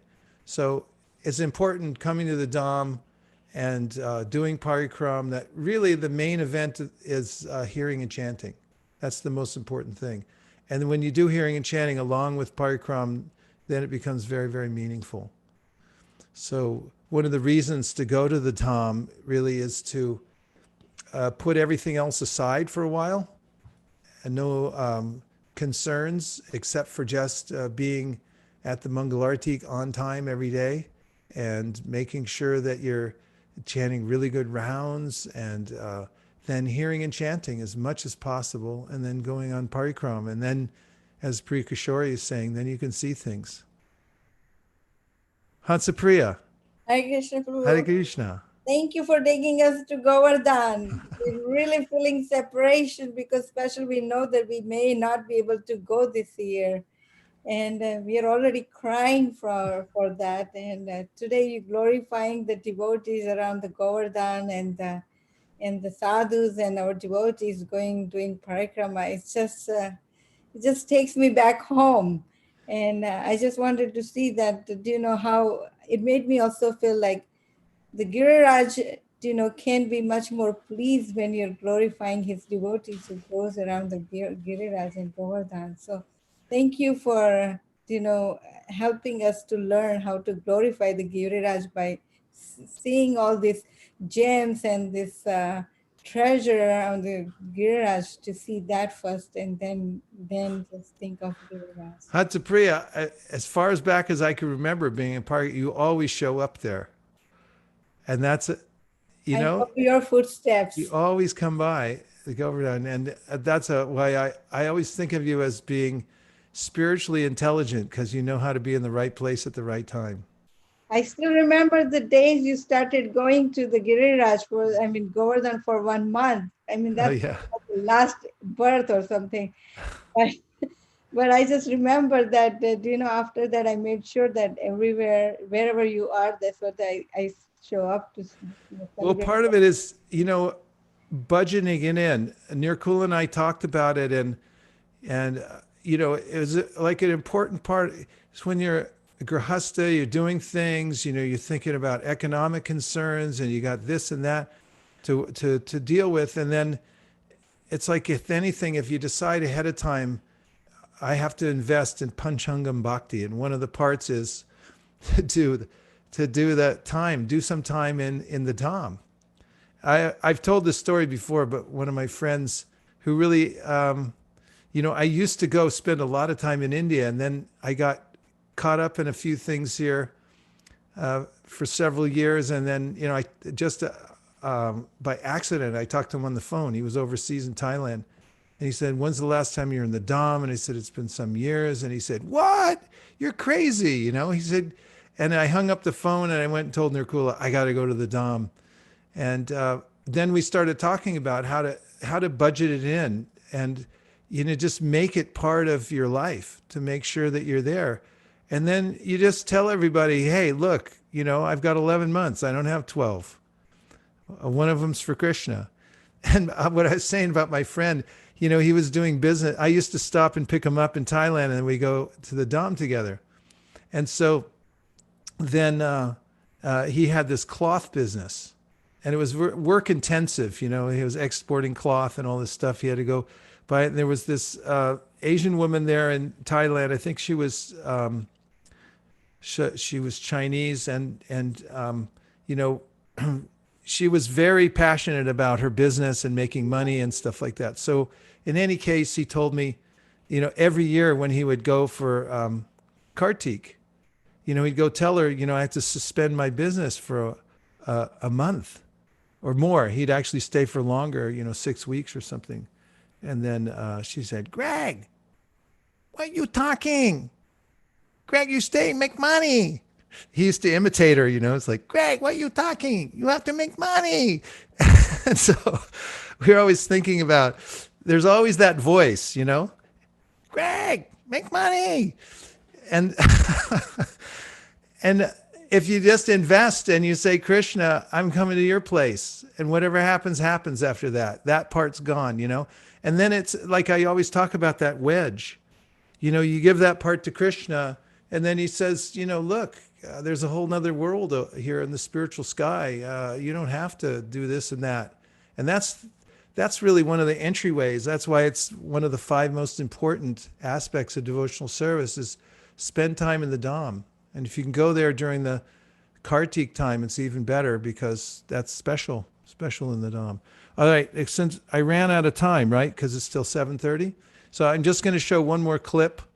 There are several more, and maybe if I do another one of these in the next couple of days, I'll show more. But I just want to show one from one of our favorite temples up. It's the Sri Nisringa temple, right at the very tip of Govardhan Hill. Oops, I got to share. Sharing means caring.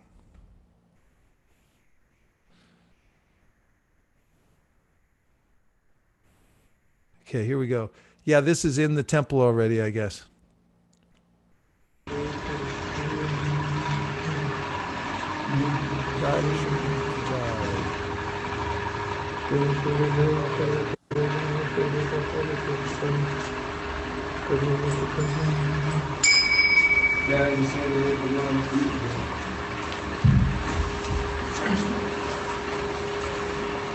You see Narhari Dev up on the altar there, and he has he's wearing he always has some beautiful dress on, but if you get the right pujari, then he'll lift it up and you can see Prahlad Maharaj standing there underneath, offering his prayers.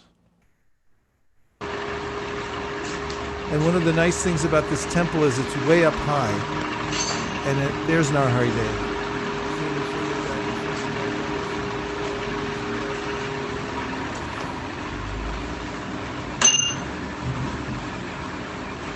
Namaste Narashinghaya.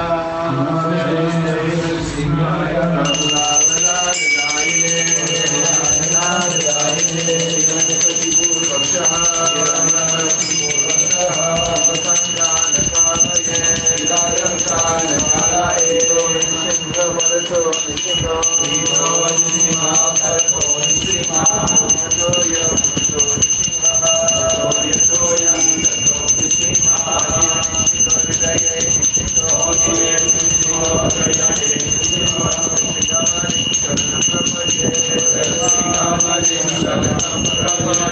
Om Namo Bhagavate Narashinghaya.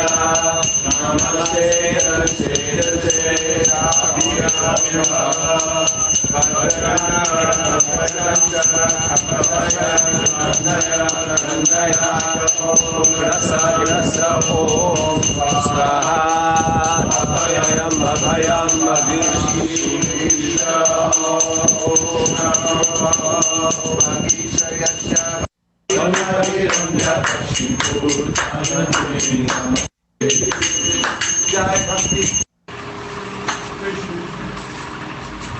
Now you can just see a view from outside. This is the rooftop on top, up on the temple. But when we walk to the edge, or when Mukara Vrinda Prabhu walks to the edge here, we can see the panorama of Vrindavan and also the tip of Govardhan Hill. There's Giriraj on the left. Giriraj Maharaj Ki Jai. So this, all the way down, that's the very tip of Govardhan.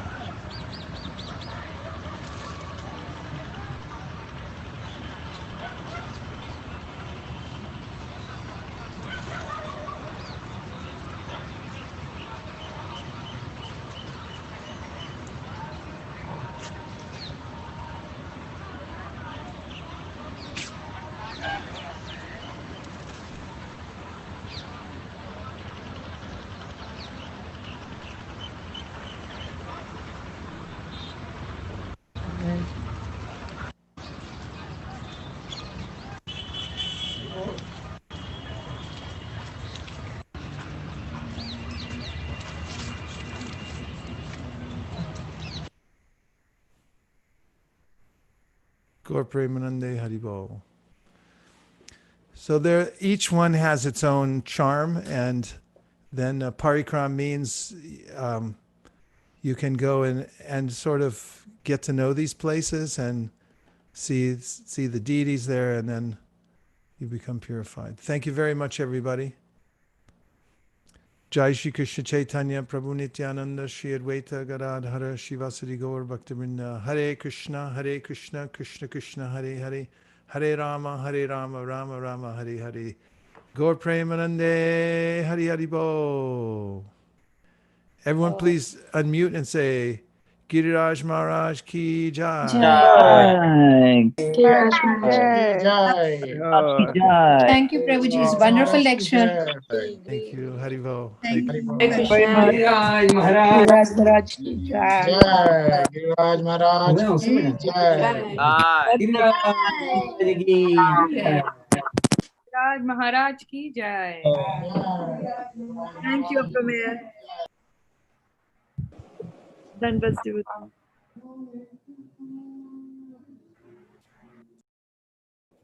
Next is Kirtan. Beautiful, Krishna. Hare Krishna. Hare Krishna.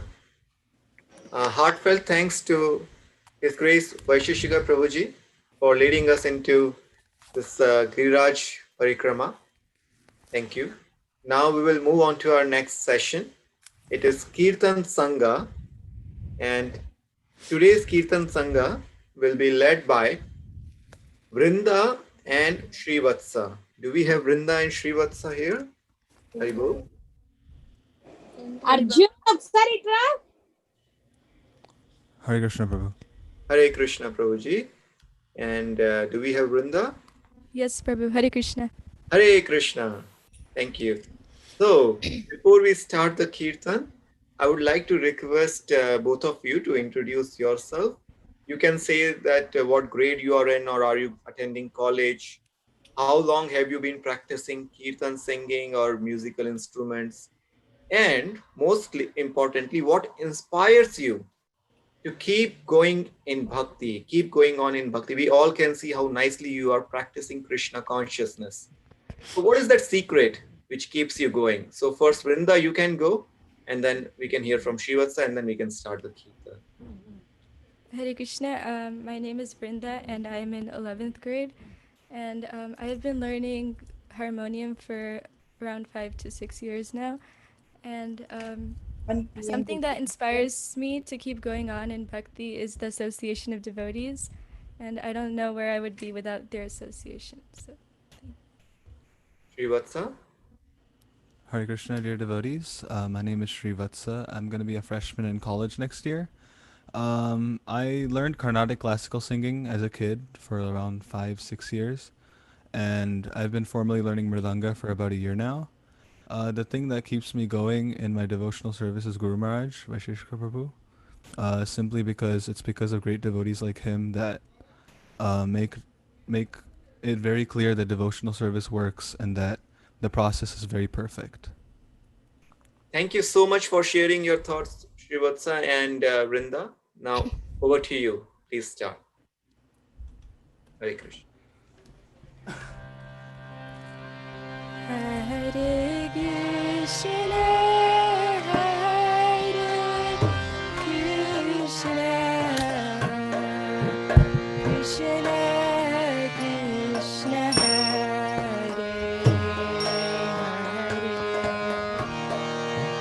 Hare, Hare Rama, Hare Rama,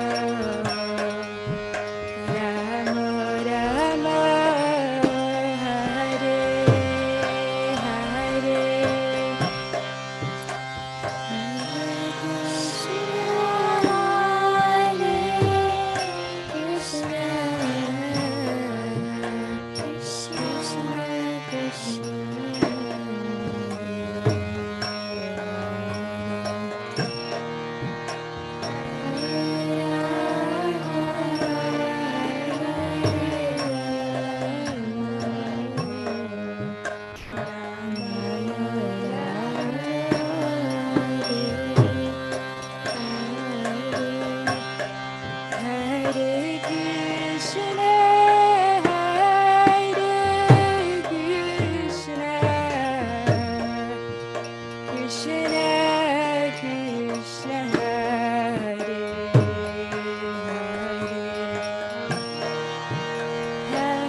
We can't hear you. I'm sorry. Hare Krishna, Krishna Krishna, Hare Hare.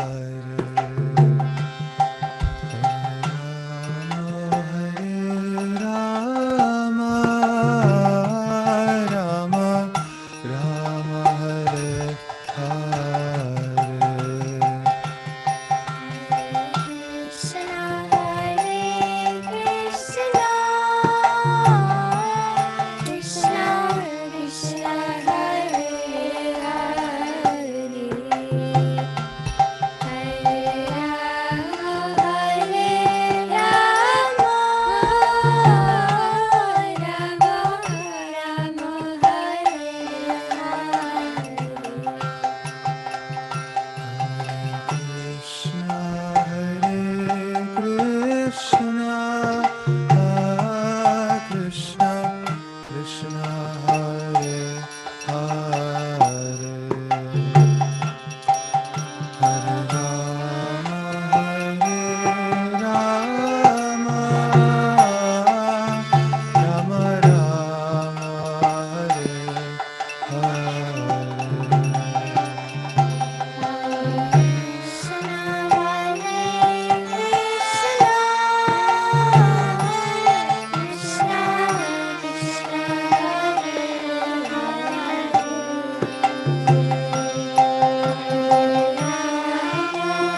Krishna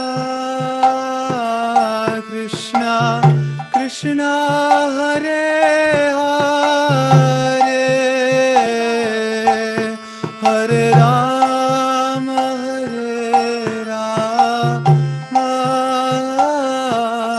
Rama Rama Hare Hare Krishna Krishna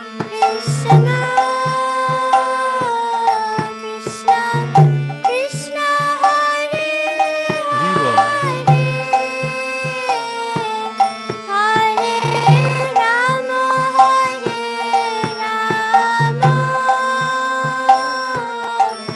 Rama Hare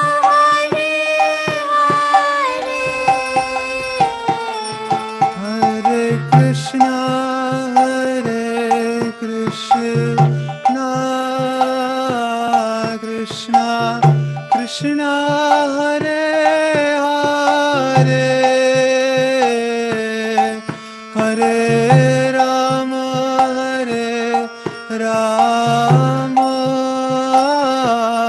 Rama Rama Hare Hare Krishna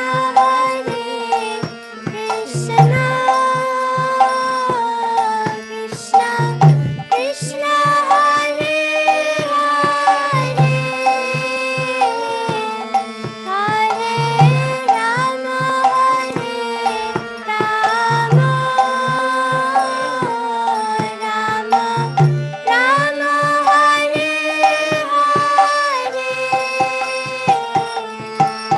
Hare Krishna Krishna Krishna Hare Hare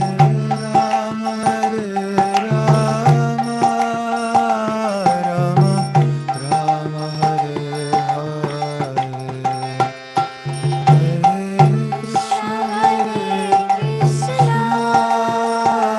Krishna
Krishna, Hare Krishna, Krishna Krishna, Hare Hare, Hare Rama, Rama Rama, Hare Hare, Hare Krishna, Krishna Krishna, Hare Hare, Hare Rama, Rama Hare Hare, Krishna, Krishna Krishna, Hare Hare, Hare Rama, Rama Hare Hare.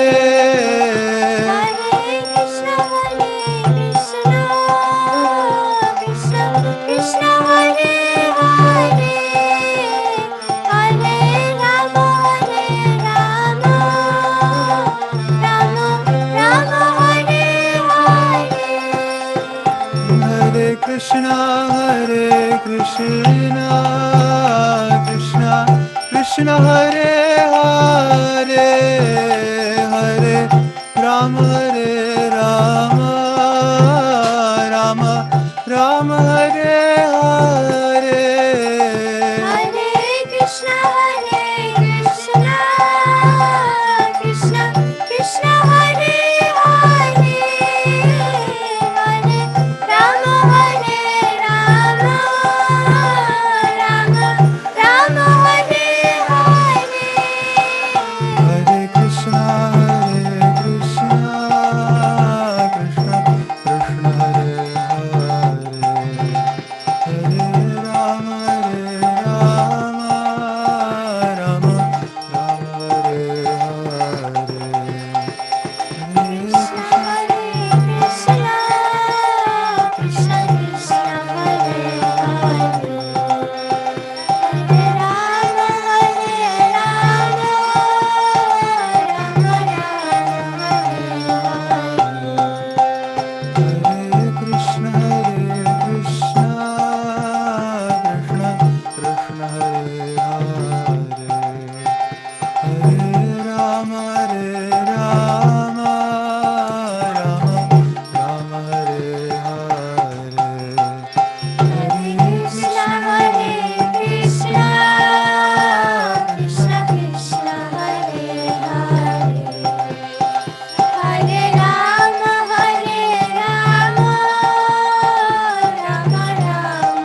Krishna, Krishna Krishna Hare Rama, Rama Rama Hare Hare. Krishna Krishna Krishna Hare Hare, Rama Rama Hare Hare, Hare Krishna, Krishna Krishna Hare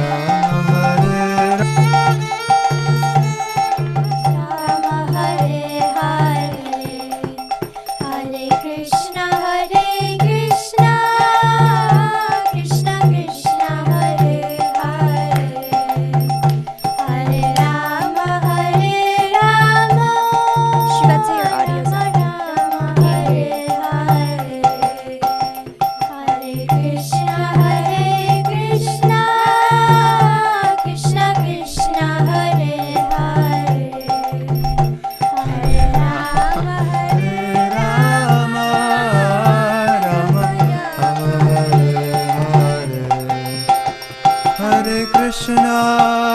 Hare Krishna, Krishna Krishna Hare Hare,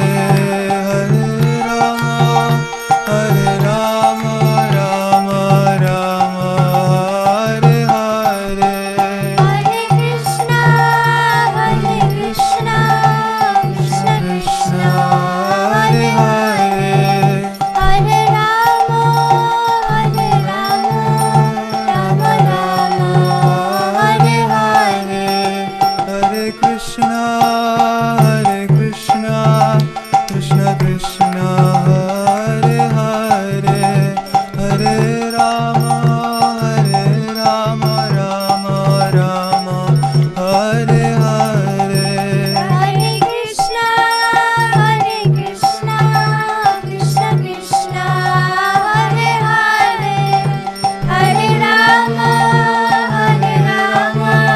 Rama Rama Hare Hare. Jaya Prabhupada, Jaya Prabhupada, Jaya Prabhupada, Jaya Prabhupada. Jaya Prabhupada, Jaya Prabhupada, Jaya Prabhupada, Jaya Prabhupada. Jaya Prabhupada, Jaya Prabhupada, Jaya Prabhupada, Jaya Prabhupada. Jaya Prabhupada, Jaya Prabhupada, Jaya Prabhupada, Jaya Prabhupada. Jaya Gurudeva, Jaya Gurudeva, Jaya Gurudeva, Jaya Gurudeva. Jaya Gurudeva, Jaya Gurudeva, Jaya Gurudeva, Jaya Gurudeva. Hari Bol, Nitai Gaura Hari Bol. Hari Bol, Hari Bol, Hari Bol, Nitai Gaur Hari Bol. Nitai Gaura Premanande. Hari Hari Bol.